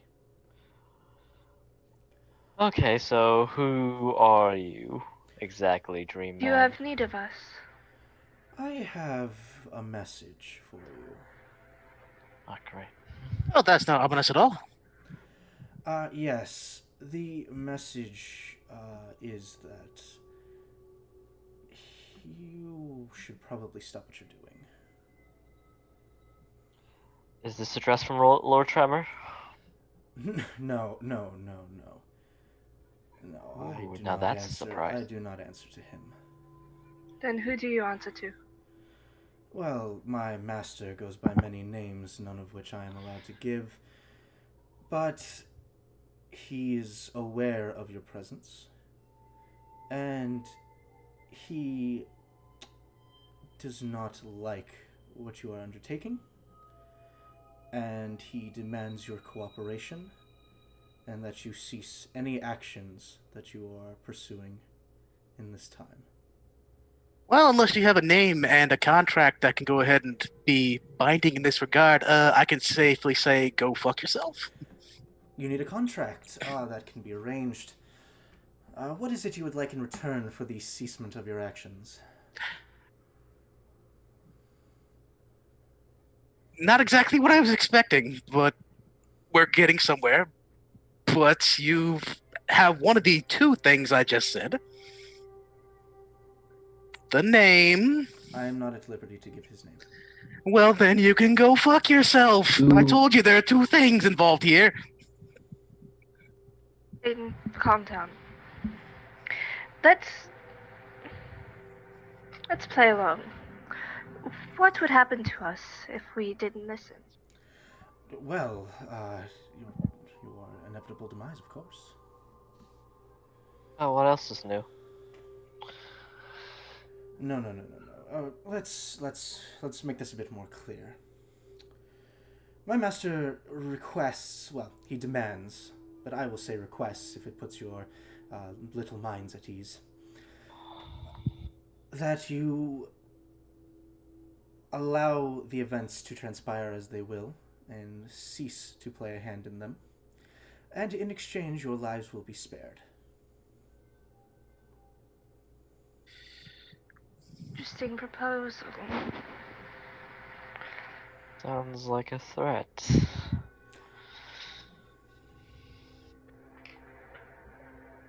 You want us to listen to reasons that will not be explained and requests that completely stupid from someone we don't know. I said request. He means demand. Someone we don't know demanding of us to stop our primary focus as a threat. Less of a threat, more of a promise. Are you gonna say that? What an asshole. Alright. Well, I mean, fascinating promise, but speaking from experience with the rest of them, they've gathered a lot of enemies. So again, this doesn't exactly narrow down who, what, why. Can you tell me your name? I could, but I sadly don't see any point in it. I'm merely here as a messenger, and I suppose in that sense you can merely just refer to me as messenger. Alright, Not a messenger. very strong message. Oh no, it's a strong message. Unfortunately, it doesn't have a name attached to it, so we don't know if it's a strong individual that's giving it. Well, I do not hold the same sort of grandiose position as he does, but I'm afraid at the moment he's a bit indisposed, and it makes it a bit difficult for him to make a presence on his own. Uh, I could, if you would like to wait for a while longer, I'm sure he'd be more than willing to make a personal appearance to you. However, this is a time-sensitive matter, and as such, I have been instructed to seek you out at the earliest convenience I could find. And what better place than while you're asleep? How much longer? Oh, I'm not at liberty to say. Man, you have all this information, and yet you are not at liberty to say anything. You What are are you? such a helpful individual. What am What I? are you at liberty to say? What am I at liberty to say? Well, the things I have already instructed you to. And should you seek to understand further, I can go into detail as to the specifics of the ceasement of action. I am also at liberty to make deals. If you should request anything for yourselves personally, things can be granted. I am here. He does not appreciate my style of going about things, but I see quite the benefit in negotiation. So you work for him, yet you're able to go ahead and grant wishes. Am I sounding... Through him, of course. I'm merely here to negotiate the terms of the contract, and after those terms have been reached, through his grace and his abilities, he will grant the requests onto you. Can I try to identify what species this guy is? Make an insight check at disadvantage. Okay, that is. Oh, I don't think I'm doing that. Yep. Oh, insight check. I'll try. Plus 10 here. That's I get a 4, so good luck with that 4. one. Insight check at disadvantage, please, Ezreal. I also have a +9. Insight check at disadvantage. 20. Hell yeah. 18. 18. It makes it difficult with the fact that he's just a silhouette. But you can see his hands. And through that you can surmise that because his hands are not clawed or sharp, or the nails are not sharpened in any way, you rule out he's probably not a dragonborn. And you know that you know he's not a dragonborn, and you're certain he is not a tiefling, as he has no horns to his face. Tiefling? Tiefling, both. It's said. I say it both ways. Mike Typhling. Yeah. You narrow it down based on the position of the shoulders to his chest. He's probably not a gnome or a dwarf or a halfling. He's none of the smaller races. You narrow down he's either a human of some sort, based on just going off of the races, a human of some sort, a half-elf of some sort, an elf of some sort, or a half-orc of some sort. You can't see enough detail to discern anything further than that. And a mystery himself. So as I said, if there is any, as I said, I am here on my personal negotiations. If he had it his way, he would be merely making verbose demands to no sort of mutual conclusion. So please, if you have things that you seek in your personal lives, or things that would benefit you all as a group, beyond, of course, what I have already discussed, please feel free to mention them. I'm more than willing to speak. I'm more than willing to talk about it. 1 second. So if one of our demands were to know what this guy is... I would have to speak with him first and see if he would be willing to divulge his name. But that can be put in to the contract. Okay, so you're just the mediator then. Fair enough. Fair enough. Merely the messenger. Not in regards for negotiation contracts, my man. If you're going to be a mid-person between two individuals, that ain't no message. That's mediator. No. Well, okay. We'll go with your word then. A mediator. But regardless, I don't know who the other party individual is. I'm not entirely sure where they stand.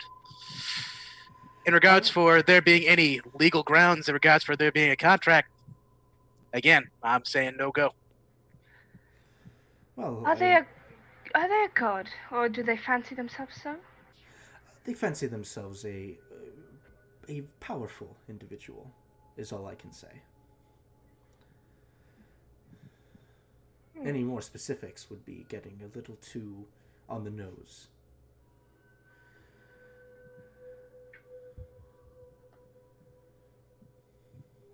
It's not Tremor, is it? As I've already said. Yeah, you already said. As I've already said, I sorry. do not answer to a man such as him.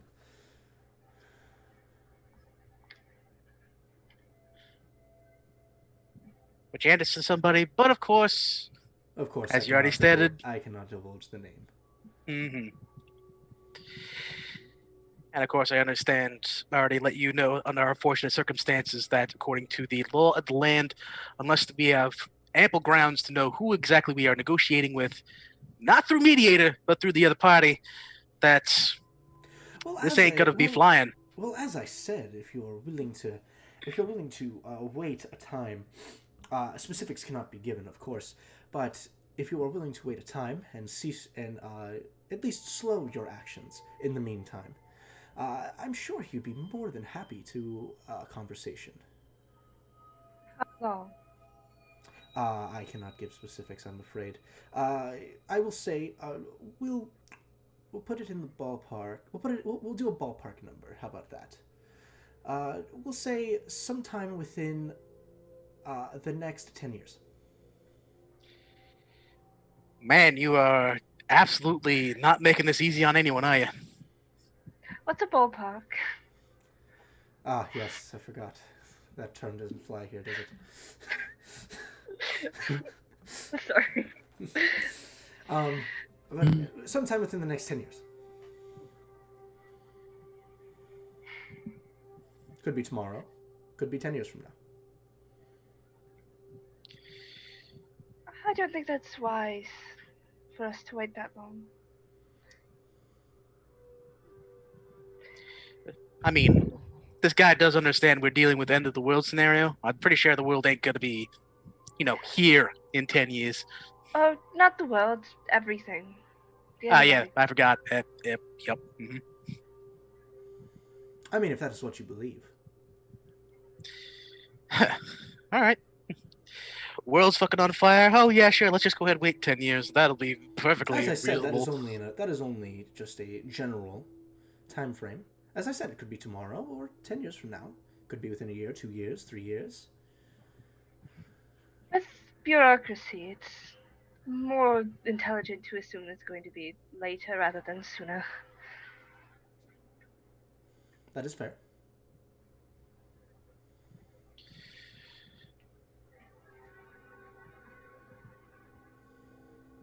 Well, I mean, I've already put my foot down. I'm not negotiating with someone that has, number one, a party that will not be accommodating with letting us know what we're getting into. Number two, has a meeting time that I believe is unreasonable. And three, is purposely disturbing my sleep and what could be fantastic dreams with this bullshit. Dayton, I don't think you're as stupid as I initially thought.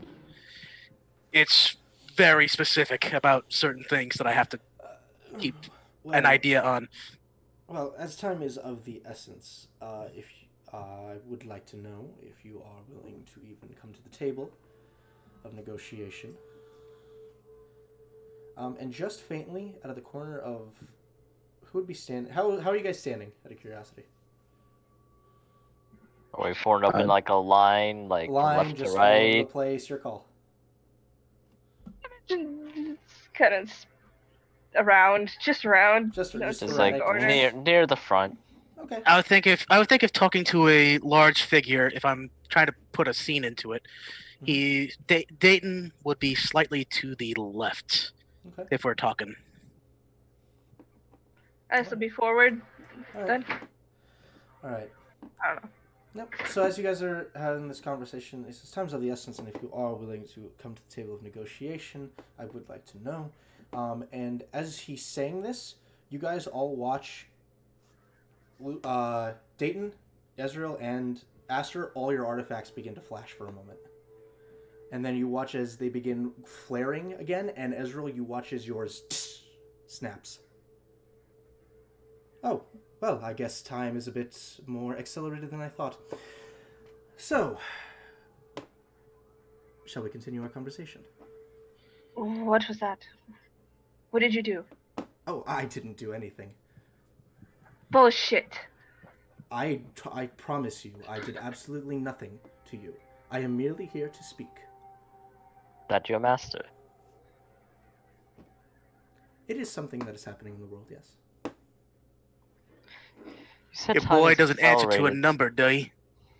I'm not at liberty to say. So the number 5 don't matter to you. He doesn't say it. He just kind of gives you a smile. You rat bastard. I'm sorry, but again, I am not at liberty to divulge any sort of information. Ain't it a fact? I think the smile says enough. It didn't come from my mouth. We can agree on that, yes. Well, when you Yeah. do find time, be sure to tell your boy that when we actually go ahead and get this matter settled, we'll be meeting at a table, but the table will be more even. All right, well, I wish you the best of luck. I truly do. And when the time does come and you are all eradicated, I will take solace in the thought that I at least did present the option. And he will fade away into the darkness. Ezreal, you will wake up. Because 4 hours of meditation, you wake up. Does anyone else seem like Everyone else seems like they're kind of uncomfortable. Mm-hmm. I was saying if I have the option, I would have Dayton that had been like cuddling the lyre actually have a tightened grip against it. Yeah. So you Gonna can rush. see everyone is still a bit on. Everyone seems to be a bit on edge. rush I over would to be perfectly fine. I rush over to Goo and just kind of, hey. All right, so Goo, you are awoken from your sleep. I'll be out of it. The bottle I was drinking from is empty. But you're not drunk, nor do you have a hangover. Nope. Because no poison conditions for monks. Was that? I'm sorry. I had a strange dream. Big giant thing yelling at us about stuff that doesn't make sense. So it was another shared dream. That's interesting. I think more than a dream, yeah. Why does this keep happening to us? Because we What did got I picked to do things that are beyond us. Ooh. Hold on. How bad does my breath smell? Pretty alcoholic. Pretty potent. You got any water? Yeah, your mouth tastes like fuzzy almost. Yeah, I'm going to what is it? Short sword. I'm gonna take my short sword and I'm gonna cut my palm with it. Okay. And what are you doing? I'm gonna try on some of the wings. Yeah, they still work. Okay. They come out. I got. And now you've wasted a whole day checking. I could sleep again. Not within the next 24 hours, you can't. What? 24 hours. It has to be 24 hours before you can take another long rest. Fuck. Oh, Can I fucking check some other way that I would have done that if I couldn't have slept it off. Fucking asked me to do something. What would you like to do? What can you do with the wings that you would like to try to experiment with?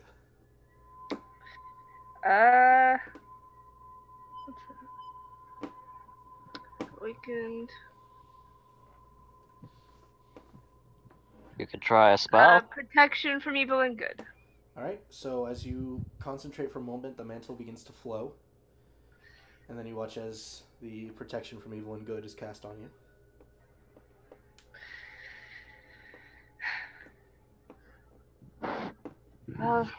Still wax. It seems same. You like it? Make a history check real quick. Alright. What is my history? Oh, how do I? What the fuck? Yeah. That's really good. It's 28. 28. You liken this to be the exact same thing that happened when Goo's artifact flashed.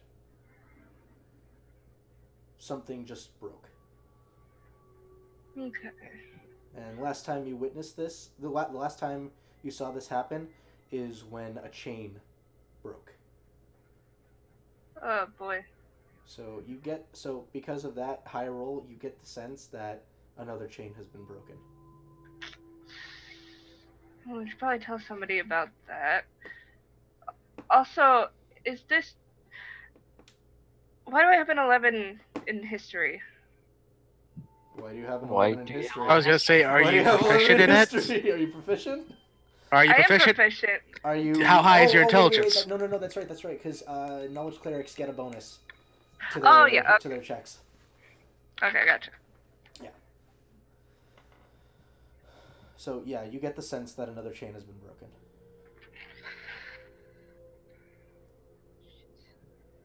This is happening faster than we thought, hey? I mean, I don't know if anything involving the artifacts is a threat or a warning. I don't But know. it just seems a little odd to me. You'd think that the only people that can do anything with them would be the 5, right? Right.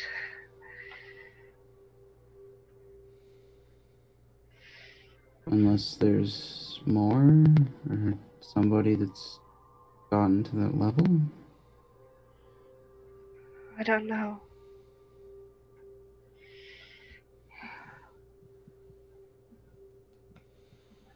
I guess we're just going to have to see what happens.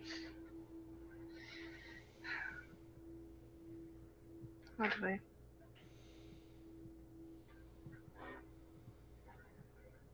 All right. So Goo has to go back to sleep because he has not had 8 hours of uninterrupted sleep. Yes. Sleepy. Do you have your therapy session with Ravioli? Yeah, I'll try.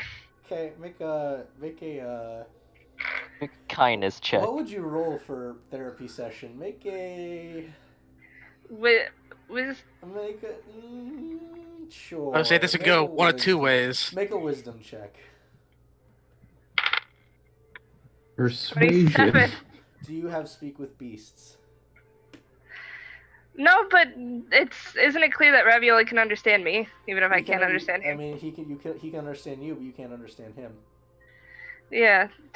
I don't have speak with beasts, I don't think. Speak with animals or the like. Comprehend languages. You can speak crow. Do you have comprehend language? No, I'll that's let not how work. that. I'll let it slide. Do I have locate? You do have locate? Never gonna live that down, am I? No, especially when you bring it back up. Yeah, I was gonna say it's you that brought up that time. Listen. David, stop laying down. Sit up, goddammit. Fix your goddamn posture, you subhuman filth. Oh. Just look like there's a little piece Wait, of no. poop on the right. Wait, just a straight wisdom check, not wisdom. Just Okay. wisdom check. So it's 22 then. 22? Okay, I would say make it a disadvantage because you're trying to talk to somebody who can't talk to you, but I'll let it slide since it's okay. Okay. So you begin. So Gu, as you're trying to go to sleep, you hear a conversation between Ezreal and Ravioli, where Ezreal is attempting to essentially be Ravioli's therapist. And Ravioli is only saying Ravioli in response. But the intonation. Yeah, with different intonations. That warms my cold, still beating heart. So, how are you feeling, Rav? Ravioli. You know, things get worse before they get better. Holy. Is it effective at all? Does he feel better? We'll say by the end of your 2-hour session. You believe a conversation was had. You believe a conversation was had. Does he seem more chipper? Make an insight check. I'm good at that. 26. 26. It helped him a little bit, yeah. You're a good crow therapist. I think I found my calling, guys.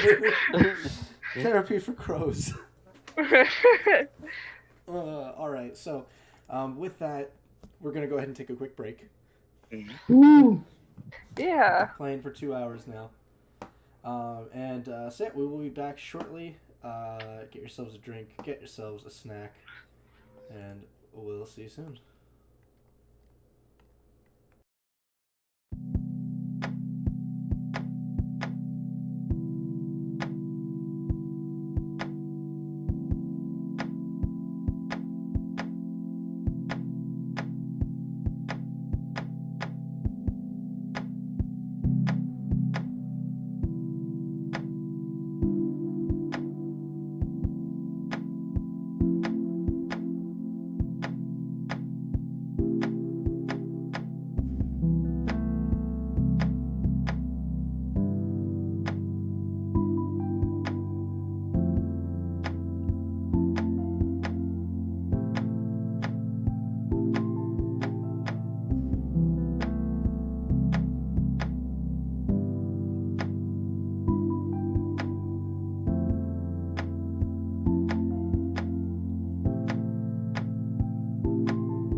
And we're back. Hello. Hopefully. We're back. Yep, we are. Okay. So, anyway, as all of you slowly come to consciousness, still finding yourselves adrift in the open sky atop these very, very comfortable clouds. What would you like to do? I would immediately get up and start dissociating and just kind of move around. Okay.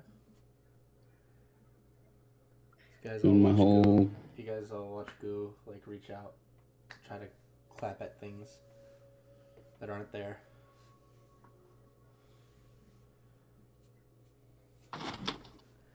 Dayton. I'm gonna like loosen my grip on the lyre and just kind of like flex my fingers a little bit because. Oh yeah, they are cramping. They are hurt. It's a bad. Have you guys ever, fellas? Have you guys ever like had a muscle tighten in your like Charlie horse when you're sleeping? It's that kind of feeling where it's just that immediate level of soreness. Oh, You're also, giving me Vietnam flashbacks, sir. Also, I figured out, just as a side note away from the campaign, I figured out how to stop a Charlie horse before it happens. If you feel it coming on, stand up immediately. Don't keep laying down. Just stand straight up. Because it stretches the muscle. Because it gets the muscle out of that relaxed state and immediately engages it and stretches it. So it stops the Charlie horse from happening.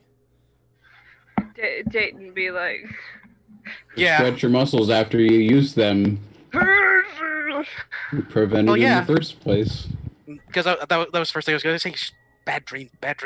Ah, fuck. Why do I taste tartar sauce? That'd be really awkward to taste up in the clouds. You okay, Dayton? I guess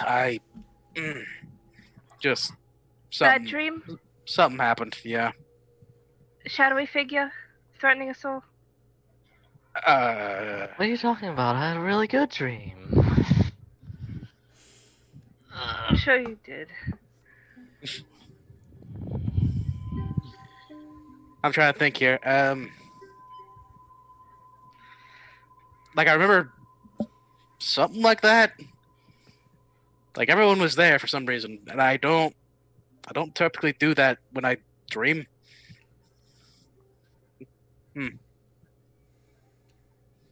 You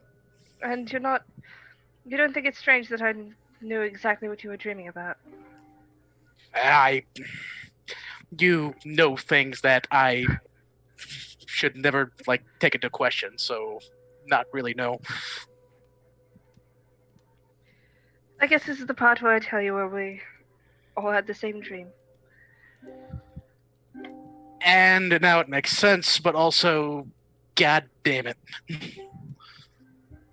Okay, now, I'm not good at remembering dreams, though, unless they were really awesome. That was not an awesome dream, so, fill in some of the blanks here.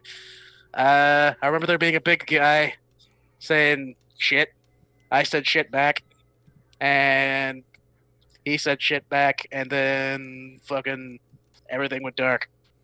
Basically, if we don't stop what we're doing, his employer will smite us. And I have my theories as to the employer being the fifth, given on how it messed with my artifact.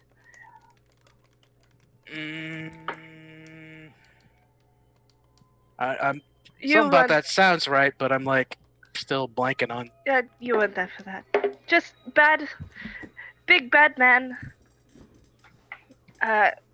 He's trying to threaten us, but we've had worse. I bet. Well, now here's a very interesting question. We're up in the sky, and how do we get down?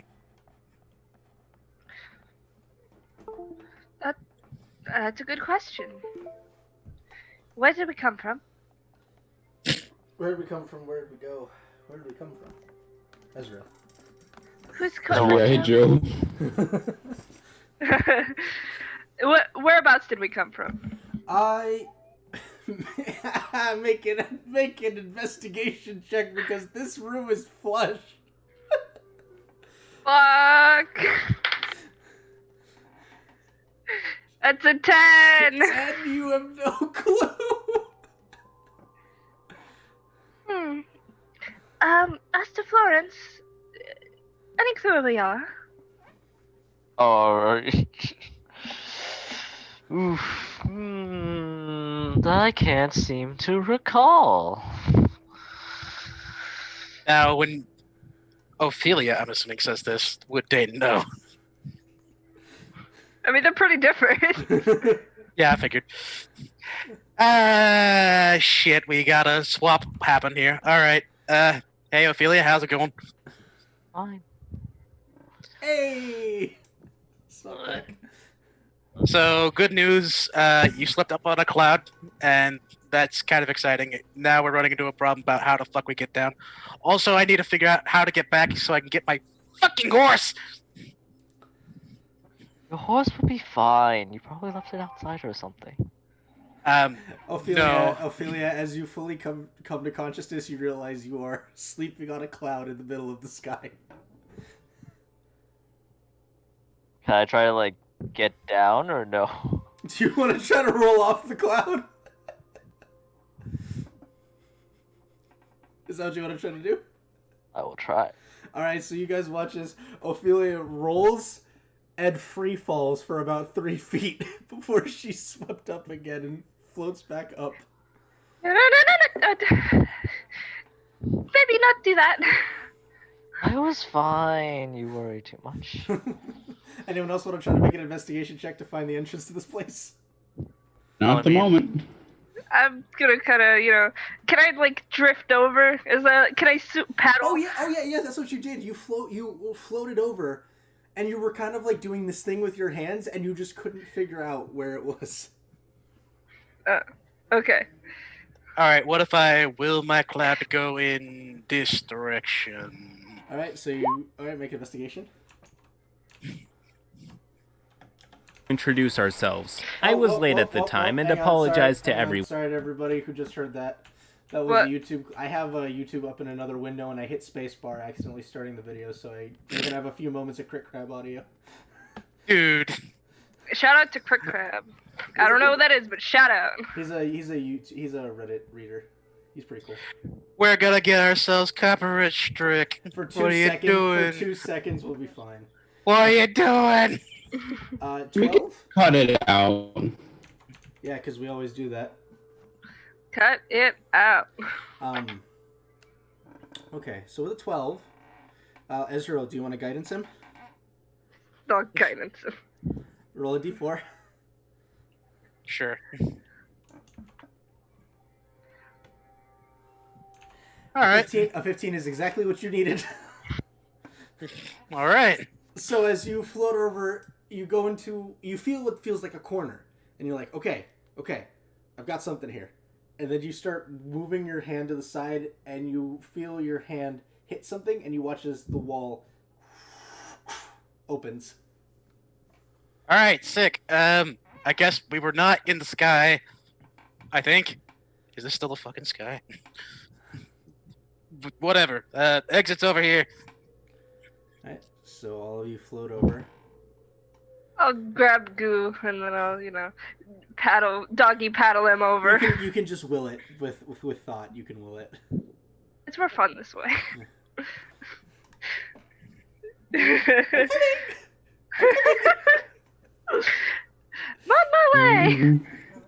All right. One-handed doggy paddle. So Goo, do you react as Ezreal grabs you? As she would approach, I would extend a hand to her and remain motionless in kind of like this kind of a spot. Ta-da! Alright, let's go. You alright? Can you hear me? You take his hand? Yeah. Alright. I would attempt to pull her like into me and try to dance with her. What is it? Let me dance on this beanbag cloud real quick. Do you accept being pulled, Ezreal? I'm very small. I probably have no You choice. have a 19 strength. You can choose. You are sufficiently stronger than I am. You are wearing gauntlets that make you Make an buff. athletics check. Go make a contested athletics Nah, check. I'm kind of No, scared. I want it's this not to a- happen. Okay. I'm just surprised. Okay, you're gonna let it happen? Alright. Yeah. So you are yanked up on, and the cloud that Goo is sitting on actually like enlarges to meet with another person. And all of you kind of glance back, and you can see Goo attempting to dance with Ezreal. I can dance. Can Ezreal dance? I dance? Make a Well, performance the question check. is, you can dance if you want to, and you can leave your friends behind. And you know what, guys? Even more baffling is the fact that the cloud just completely disappears from underneath Dayton, and he free falls. He free falls 500 feet. Damn it. And they're no friends of mine. Eric is acting rude and totally removed, and I'm acting like an imbecile. Okay, so Goo, make a performance check. I love how you went straight to that verse. It's a good verse. Well, I have a +0, but that's still a 14. 14, okay. So, is it a slow dance, a fast dance? What's the... Very gentle, just kind of floating dance. Okay. Slower, but not... Make a performance check, Ezreal. If you're gonna go along with it. 19. 19? Okay. It turns into a weird situation where Goo, begins leading you, and you very quickly kind of catch on. It's not that complicated.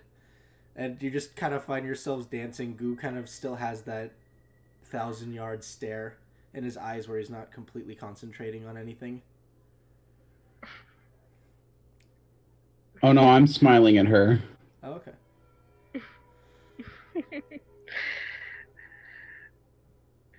Having fun. Plenty. Aw. When do you think we should get going? You don't have to do anything. Alright. We'll catch up with you. Well, I mean, good luck with that. Bunch of weirdos. It's been so long since we got to enjoy ourselves. That's for sure. We have too many irons in the fire, don't we? Something like that, yeah. I suggest relax. Right. So you guys continue dancing in the soundless sky. While Aster and Dayton, you make your way into the headmaster's office to realize he's not here at the moment.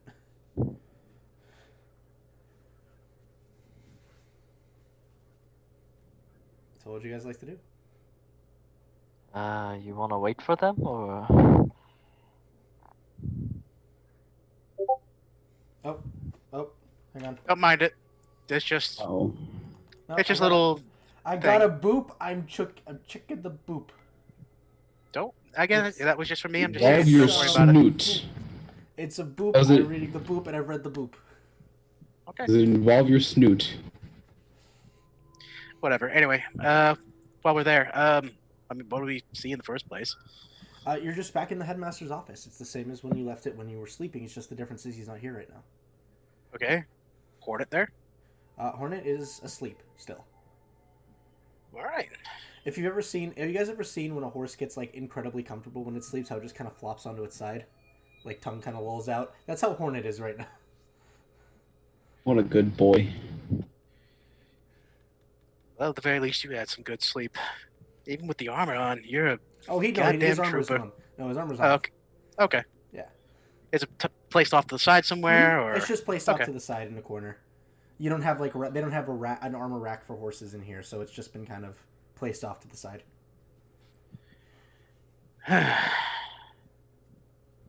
Well, shit. I know if I take you somewhere, there's a chance that dragon could take you. What if they erupt? Would it be safer to just leave you here, bud? There's just gonna be a moment where Dayton is just gonna sit across from where Hornet is sleeping. Just contemplate about what he wants to do with Hornet for the moment. Okay. All right. And Ophelia, what are you up to? Just checking out the office. Okay. Looking around, you see the various books, the knickknacks that adorn the walls. It's a nice office. Anyway, how long are you guys going to be doing your sky dancing for? Probably 3-ish minutes. 3-ish minutes. Okay. At the end of which, I would just kind of stop, gaze at Ezreal, and attempt to kiss her. Why are you so excited? I like romance in games, dude. It's my favorite part of games. I guess it's up to you, Ezreal. I'll let it happen. Hey! It's alive! The ship is alive! No, it's not what you think. Okay. Alright. Yet. Alright, you share. So an intimate moment is shared between Gu and Ezreal.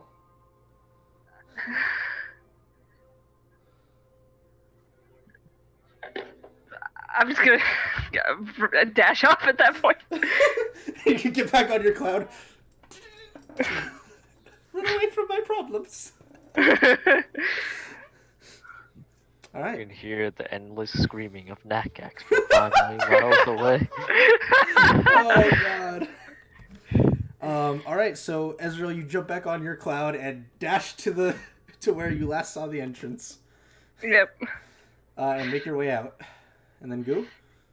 As she's dashing away, I'll kind of blink and come back into it, and I did not just do that. I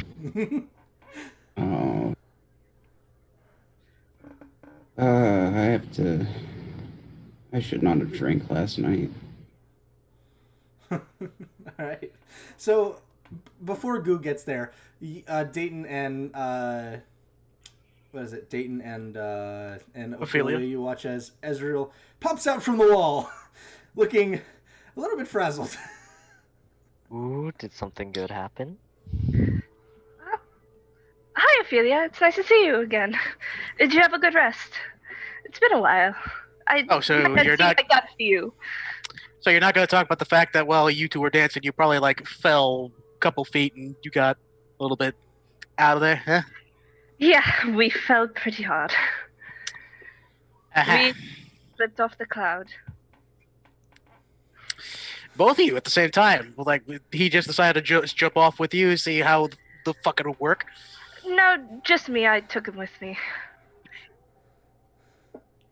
Well, kind of reckless, but I guess you saw Ophelia able to survive, I suppose. Whatever. It was an accident. It's not like I tried to do it. Well, It was an Whatever. accident. It didn't mean to happen. Okay? All right. Ah. So soon after, you will see. I assume Goo, you're following behind. Yeah, I'd get over there probably as You see quickly as Goo. possible. You see Goo comes through the doorway. and how I'm was gonna it? be averting my gaze. Fair enough. I'm just kind of checking my things. Mm-hmm.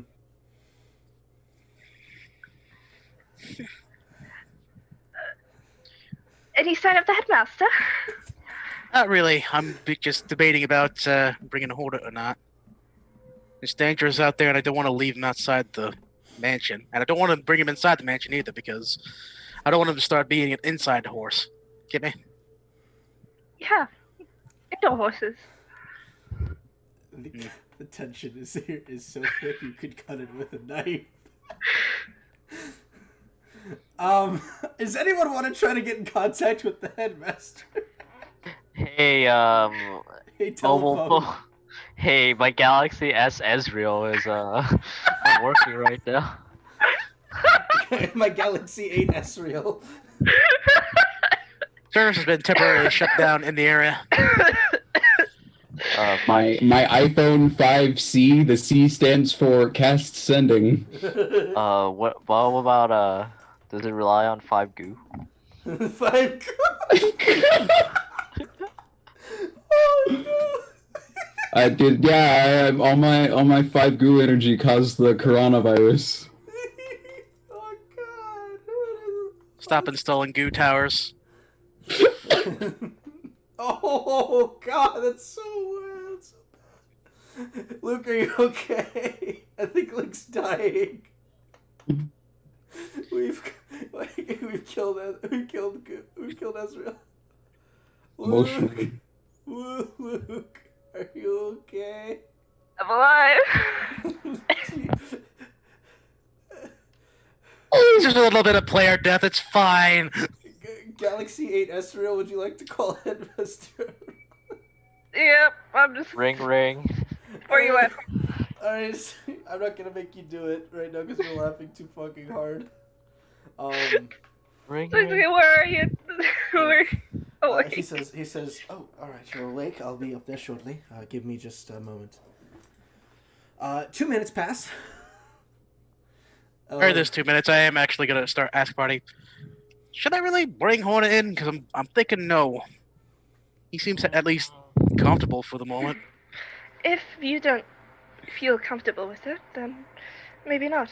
I don't know. It just feels weird, like not riding Hornet into what could be a bad situation. But at the same time, it's like, well, we're just going into a house to raid it, and even then, it's like, what will I do on a horse if I'm like have multiple floors and shit? Well, we saw what happened. Is that an ideal environment for a horse? Well, yeah, but like that's a one-floor tavern thing, and even then, I had kind of had to like duck my head a little bit just to make sure I wasn't bumping into any rafters or something. Another stairs. Yeah, I think that's Horse? kind of my main concern. Like horses don't typically like take stairs, specifically people-sized stairs. Well, I think I actually saw like at one point some jackass decided to be like, "Oh, I'm gonna take my horse to fucking town." Then he proceeded to try to take it up some stairs, and the whole thing just toppled in over itself. It was a shit show. So maybe not. We got stairs. We got a lot of stairs. Ezreal, are you doing okay? Oh, it's okay. The situation is just more than I can handle.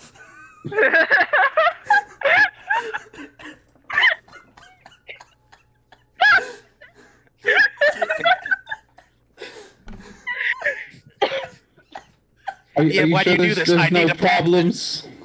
DM, why do you do this? I need to pick at this scab as much as I can. Hey man, I like making people laugh. It's making Luke laugh like crazy. Anyway, Are you sure there's no real problems? It's all gone through the table. Oh!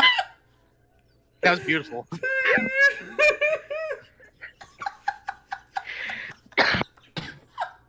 Nice. Luke's dead again. Luke's dead again. Oh, this is It's all awful. gone through the table.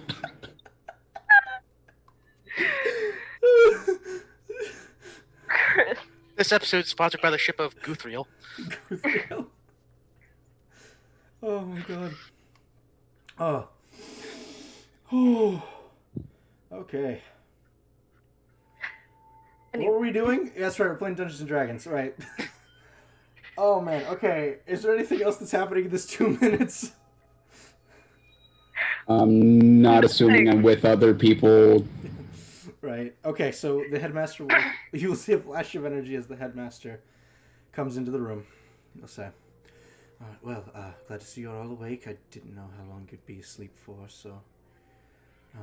Anyway, what's the plan from here?" Very quickly, no weird dreams from you. Weird dreams? No, not really. No. Hey. Nothing. Don't worry about that. It's just something came up. Okay. Is it concerning? Do we need to be worried about it? Yes. What's going on? I'm going to, briefly explain it. That's bad. That's really bad. Okay, we might need to expedite our efforts. Please tell me, where am I taking you? Well, I mean, we're going to the mansion, right?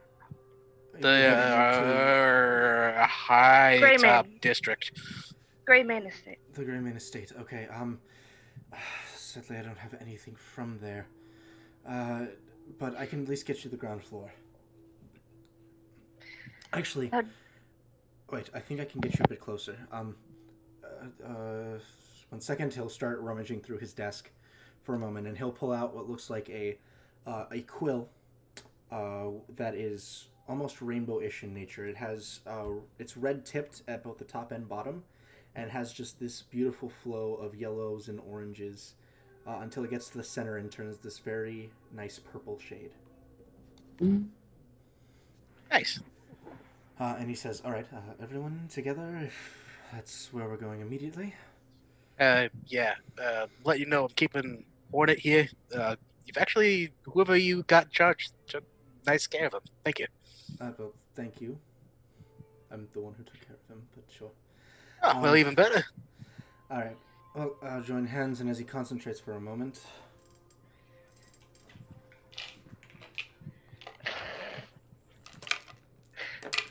He's good. Thank Christ. I don't know if we can handle any more shenanigans today. We go to Zythan again, right? Yeah! Let's Teleport. go to Zythan! Let's go to Zythan! So as you guys teleport, you find yourselves in front of a rather familiar-looking building. Oh, someone's at the Oh no. Dong. Hello! You find yourselves in front of the building of Lauren Leonore, his magic shop. Huh? That is in complete shambles. Damn it! Where's our boy? Wait, is Lauren gonna be a secret guest party member now? Well, his establishment is in shambles. Oh no. However, you will actually hear... Hello? Someone out there? Wait, you teleport us into another place? What the fuck are we? It's the closest I could get you to the high top district. We need some potions, Lauren. I don't have... Oh, it's you all again. Hello? He'll get out. Oh, this is the guy. Okay, this is the guy you're talking He comes about. out and you see Lauren. His hair is all sorts of messed up. Though he tries to pat it down as he comes out. His robes are torn in different sections. as he comes over, it says, "Oh, Headmaster Everon, it's good to see you. Yes, I'll only be here for a moment, Lone. I have to return to the school." He says, "Oh, very well, very well. I'm just recovering what I can out here. You've brought the favorite few with you. I wasn't aware they were back in town." And he says, "Yes. I'm sorry to be hasty, but I do have to get back." And he will teleport back, and he's still good with the 97. So as he flashes really quickly and disappears, you see Lauren go, "Well, I'm glad to see you all. I'm glad you are all right. Where are you headed to?" I mean, same to you. We're heading toward an important place at the high top. Grain Man. The Greyman Estate. That's... Why are you going there? We're being sent to recover some things. I wonder. Well, okay. Well, I wish you the best of luck. And I'm... Real quick though, like how are you holding up because of all the I'm fine. I'm fine. I've managed to keep low for the most part.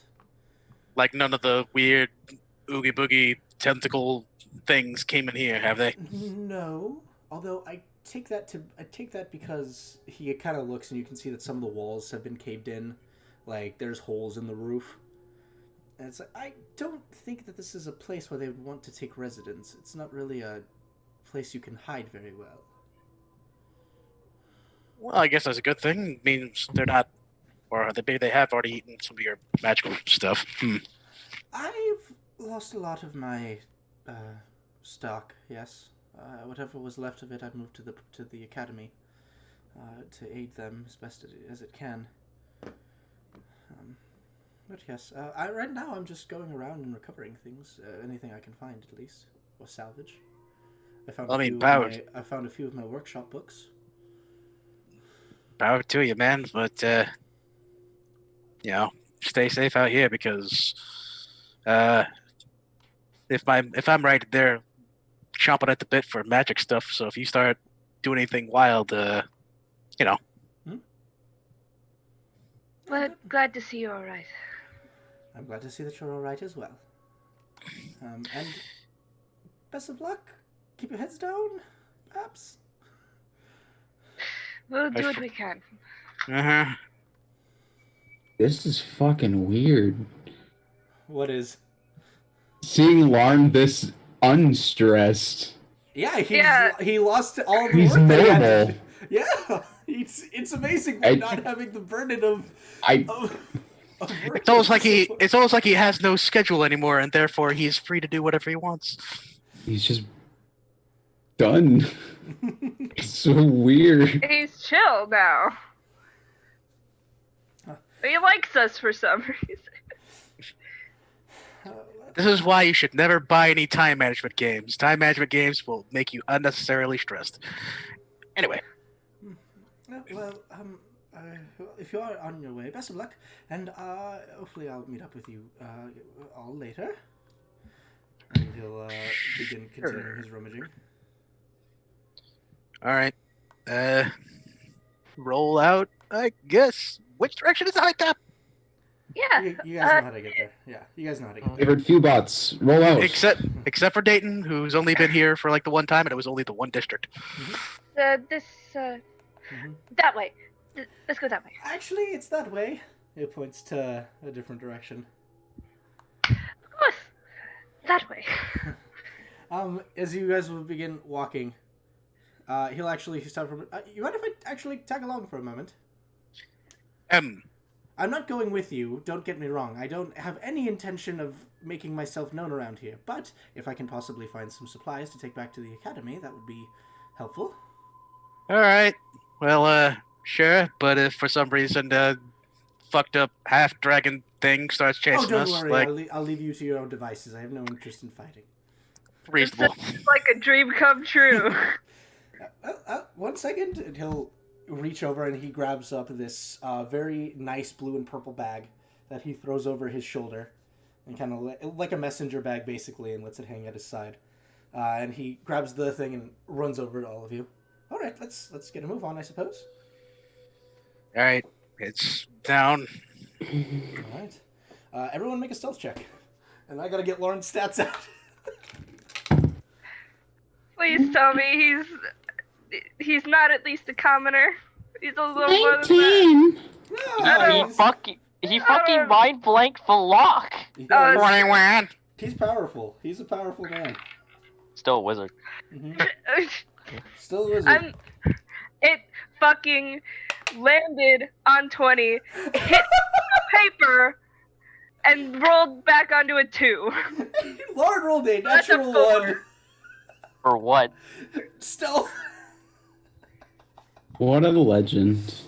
What? He rolled a natural 1. Alright, what did everyone roll? So Lauren, natural 1. Ezra got a what? 4. 4. Goo. 19. Dayton. It's listed down 21. Okay, and David? 20 unnatural. Okay, so 3 successes, 3 failures. Call high or low. Who's calling high or low? David, Yes? high or low? High low. Hi. Hello. High low, I'm David. Oh my god, high or low, somebody.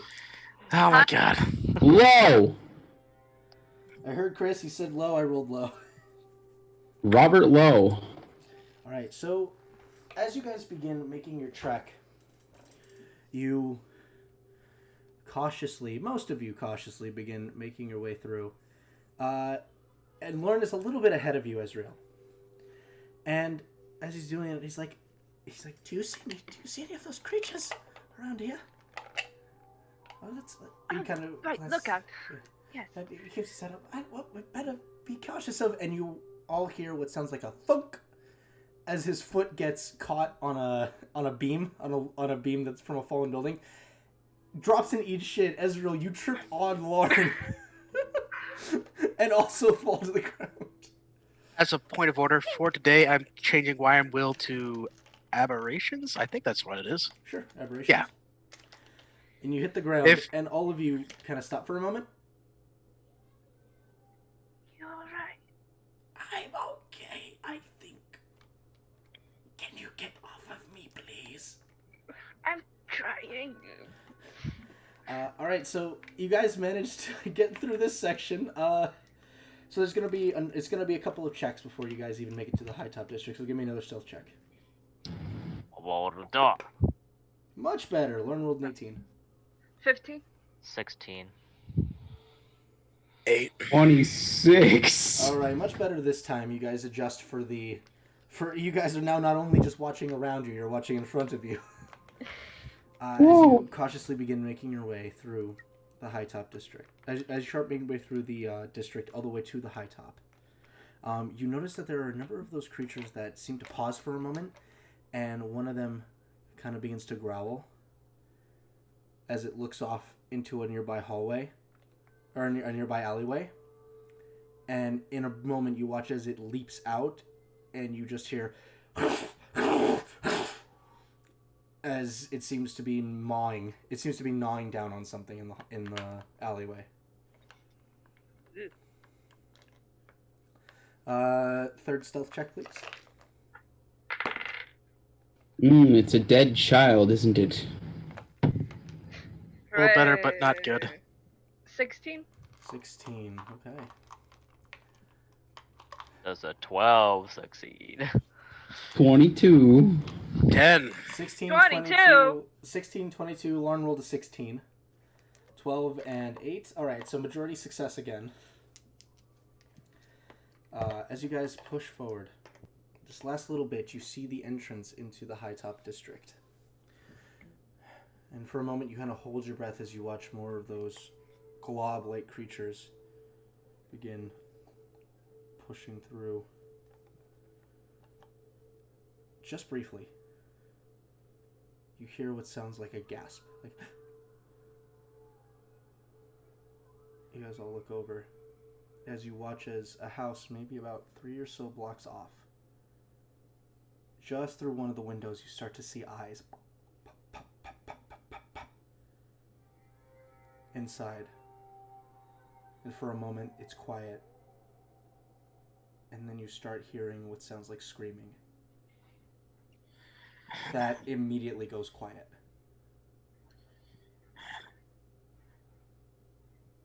More of them. Fucking hell.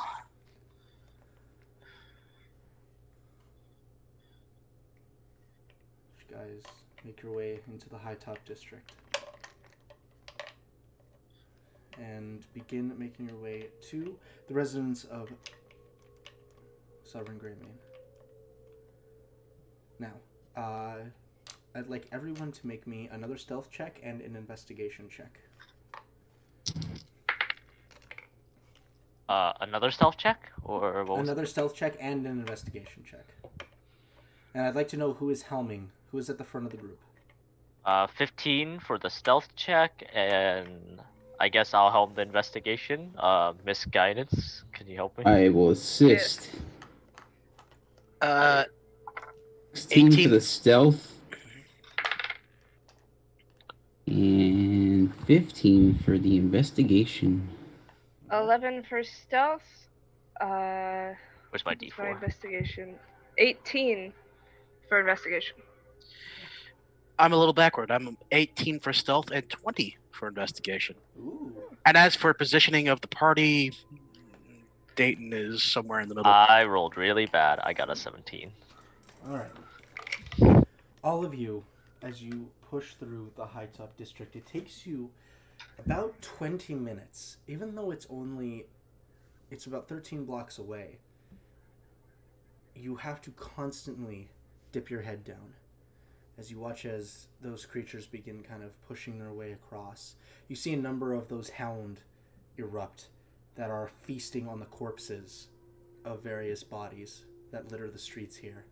Most are nobility. However, some of them look to be just servants or commoners that tried to come here as a method of escape. As you push on a bit longer, you hear what sounds like a voice of someone going, "Excuse me. Excuse me. Over here. Over here." And like, Insight. make an insight check. 25. 25? It sounds like a voice. Is that real? Can I Like see a it? person? It sounds real. Can I find this person? Yeah, you glance over and you can see a little ways off, about four houses down from where you guys are, there is a human woman who is kind of like just barely peeking through a broken wall and is desperately trying to wave you all down. Okay. Is there a way to get over there without, Make a stealth check. Mr. Goo. I will do that. I will make my way to the lady. Does the unnatural grade of 20s? Alright. Lauren is still with you guys, but over the course of your trip, he has actually like stopped in certain areas that look to be like market stalls or things, and he has actually managed to start picking out like water skins that are still intact, crates of food that are still there, and you see he actually opens up his messenger bag and puts it in, and it goes all the way in, and you get the feeling he's carrying a bag of holding with him to collect supplies. Alright. As you guys begin making your way over, Lauren goes, do we really trust going towards other things? I understand that she might be, in danger, but aren't we putting ourselves more in danger? We're already in the shit, man. May as well just make the best of it. That's what we do. If you say so. Well, that's what you do. That's not what I do. I'm a shop owner. Yeah, and you chose to come with us. Are you really going to take this person with us? No, but we can try to do something. Alright, let's go over. As you reach over, as you go over, you see what looks to be a human woman, maybe 24 years old, cuts and scrapes all over her body.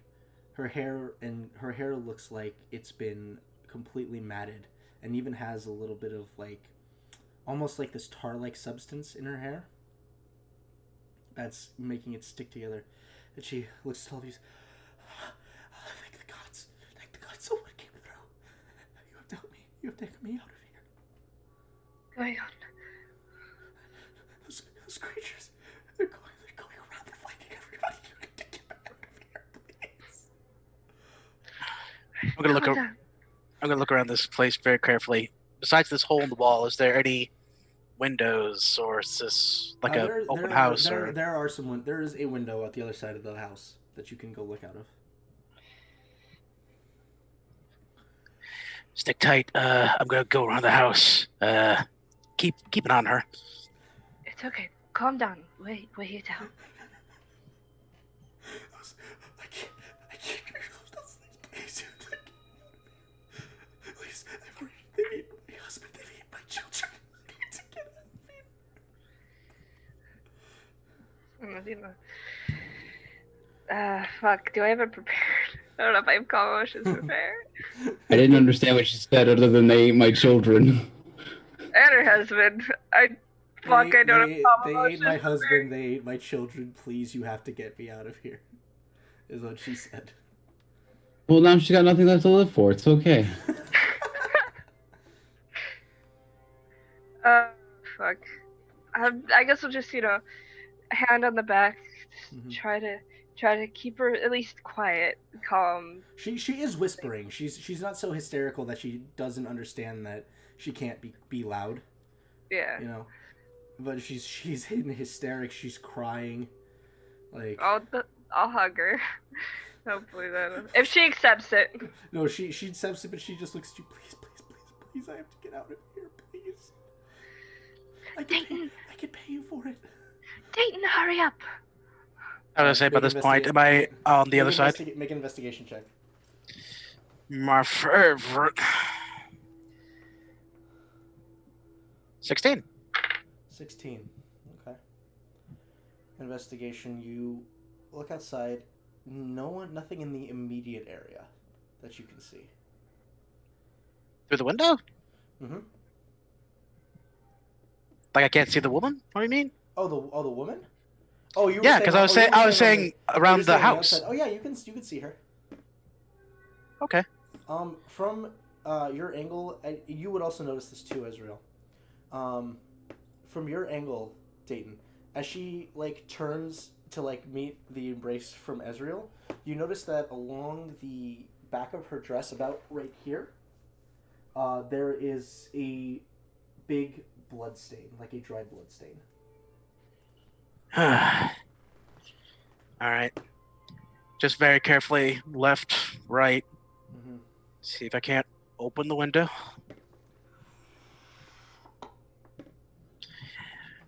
Alright. Easy does it. Make a dexterity check. It's not bad. But, of course, I know how this goes.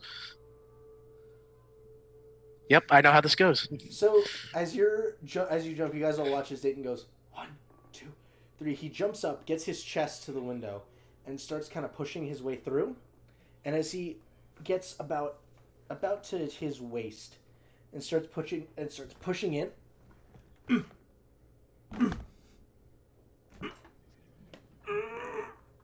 Dayton's stuck. His ass is too fat. More his gear is making his hip line a bit larger than it should be, and it's making it a lot more difficult to squeeze through windows.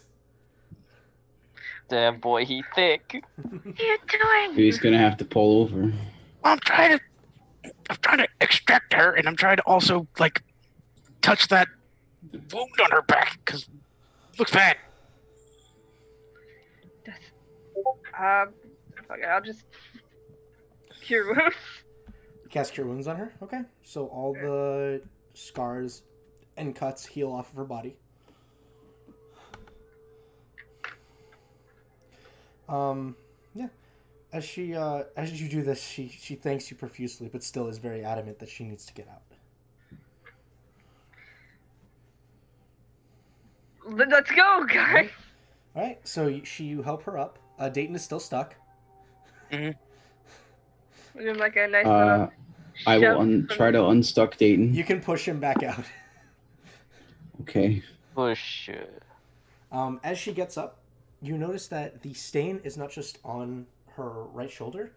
There are smattered stains that go all over the back of her dress, and even her hair at the back also seems like it has dried blood in it.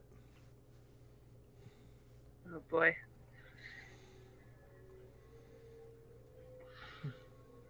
Sucks. Ophelia, can you clean her up? Sure. Prestidigitation. I'll try to clean up all the dry blood and stuff. All right, so Ophelia, as you approach, you go ahead and you cast your prestidigitation, and the dried blood comes off. As it does so, pulls away. The back of the dress is surprisingly very well untouched. Like, there's a few places where the dress might have been snagged.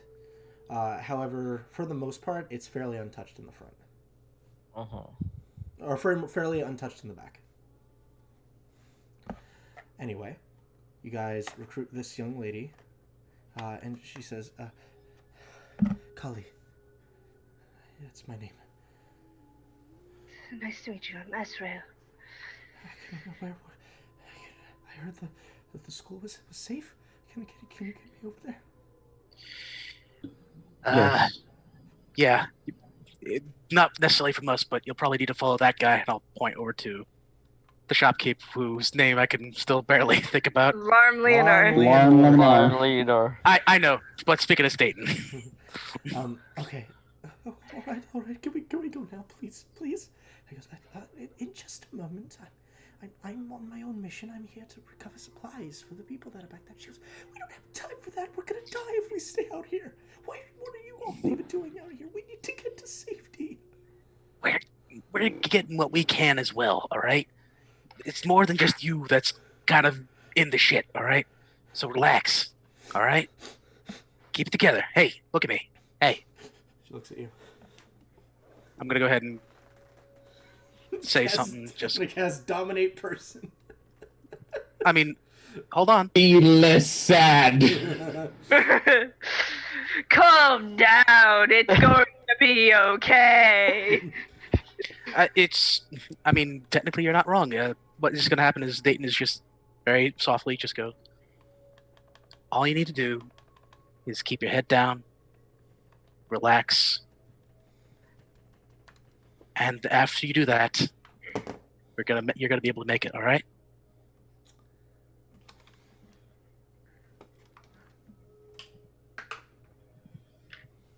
Well, she rolled a 17, but she's a commoner. So that's a +0.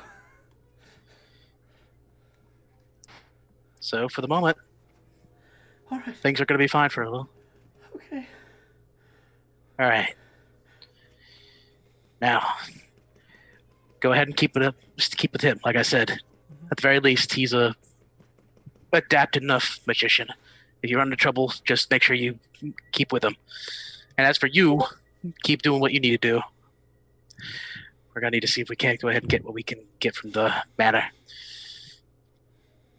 If we find any more supplies our way, we'll be sure to do what we can. All right.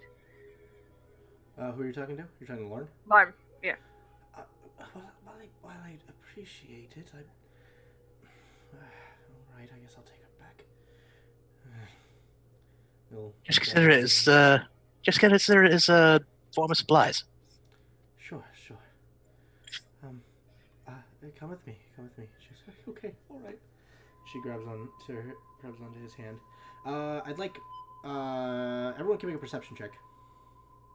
Ooh. Mm-hmm. Oof.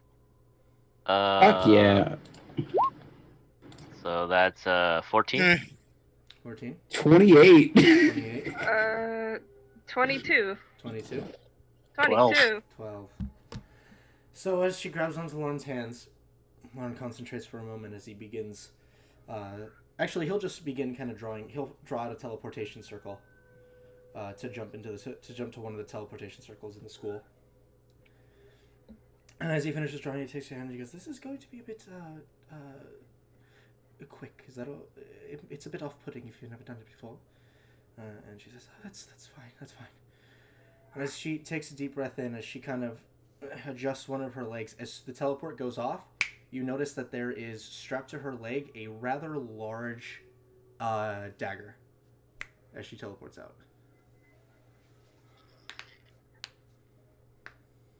That's it. Just seeing if you guys noticed that.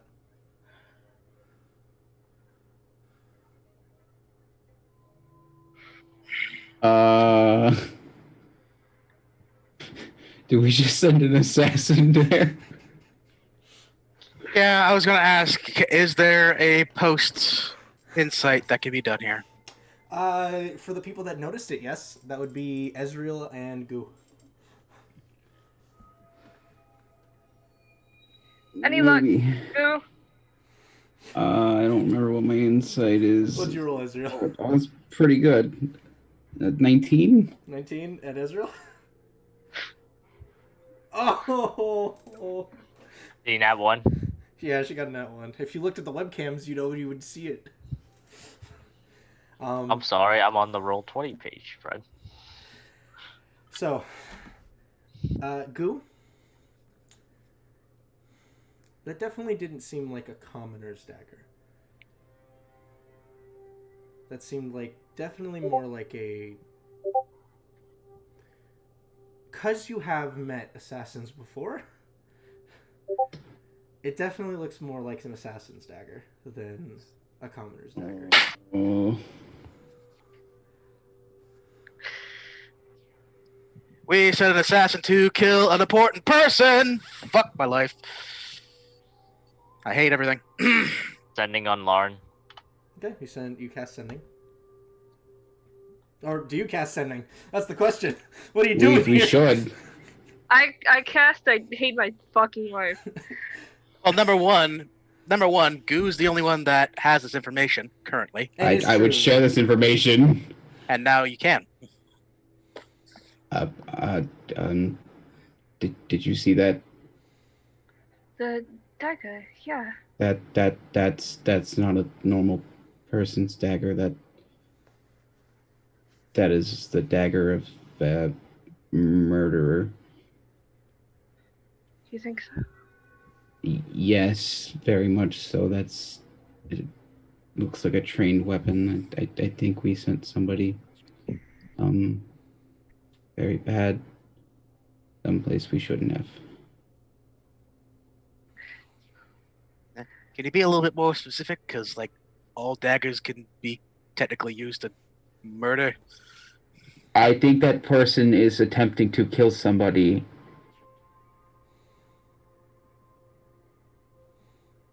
I mean, And What are we we gonna just do sent them about to this? that somebody. Go back to where we're supposed to be?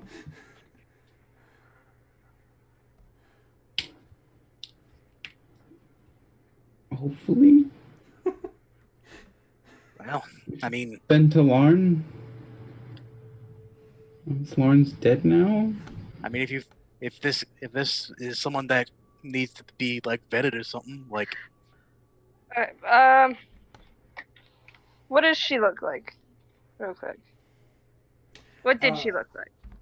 So she had hair that had a slight orange tinge to it, with some dry blood in it before it was taken away by Ophelia. Green eyes, and dirty white skin.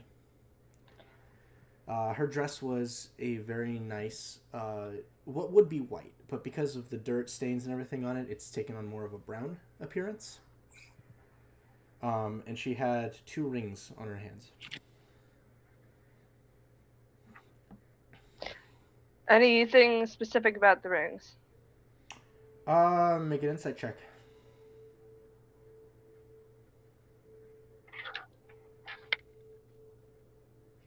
Uh, 27? 27. Yes, one of them was a ring of protection. The other one was just a decorative ring. Basically like a ring nobility would wear.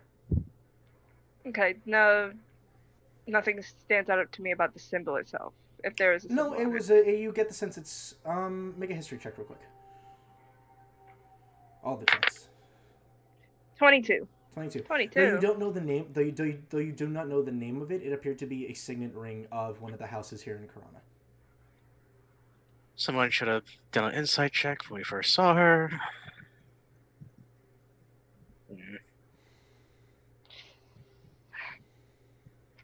So, Alright. anyone gonna send to Lauren? Yeah. I'm just gonna let him die.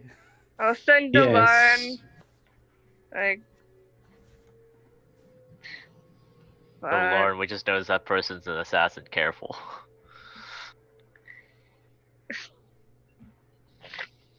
What do I say? How do I get myself out of this fucking? We're morons. Yes. So- Yes, Well, we are. Now, hold on a minute, because now I'm confused, because there was some interesting information the DM gave me, which was she rolled a 17, but she's a commoner, so she added +0.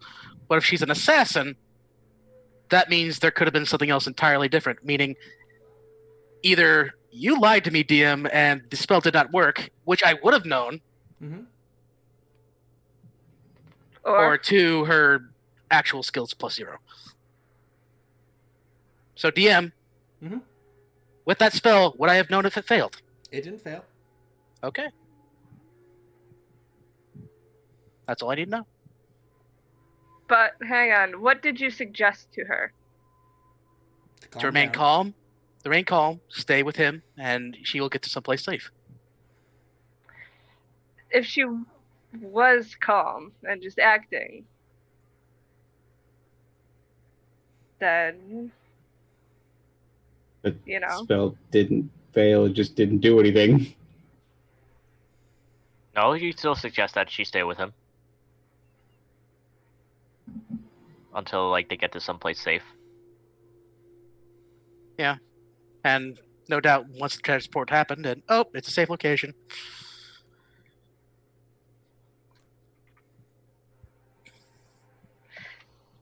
So what do I say? What do I say What to do you say? the best NPC, guys? It's What should it's I a say?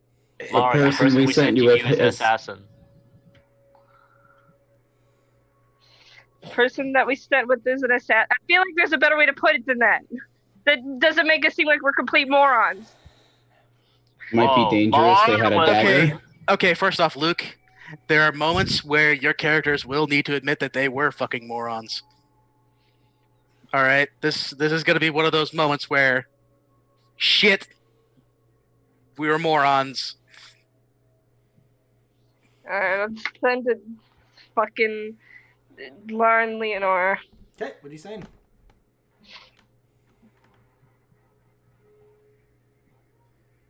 Keep an eye on that person. And that dagger. Mm-hmm. Any other which they might be more dangerous than we thought. Okay.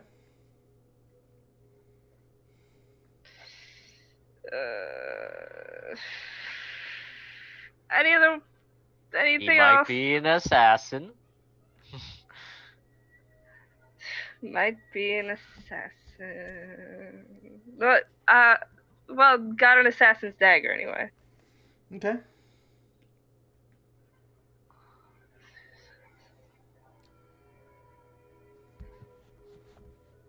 Okay, is that what you send? Be careful. Might be more dangerous. Has an assassin's dagger. Alright. At least Yeah. we caught it. Okay, so you send that over. And then, oh yeah, the response. Lauren will say, "That would have been good to know ahead of time."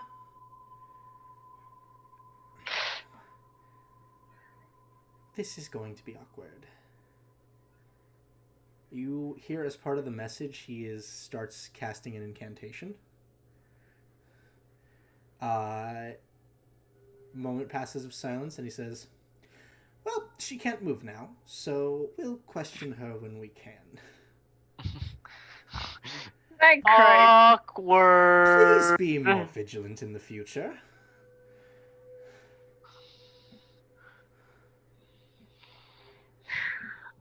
Shall we?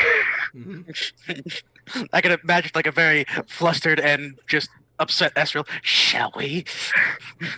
As you guys make your way, still quite a distance away from the Grayman Estate, I think that's where we'll go ahead and call it for today. Didn't you die to an assassin before like this? This seems kind of familiar. Yes. All right. So anyway, we'll see you guys next week or on Tuesday for episode 71. And yeah, thank you everybody. And Check our links down below. everything below. Be And- good people. Wait a and- minute. Wrong and show. Possibly in a few hours, we might be coming back with some Fall Guys. Probably. Perhaps. It's a game called debatable, Foggies. debatable, but it's possible. Yeah, anyway, So anyway, we'll see you guys on Tuesday. So bye everyone. Good night, everybody. Bye. good night, everybody.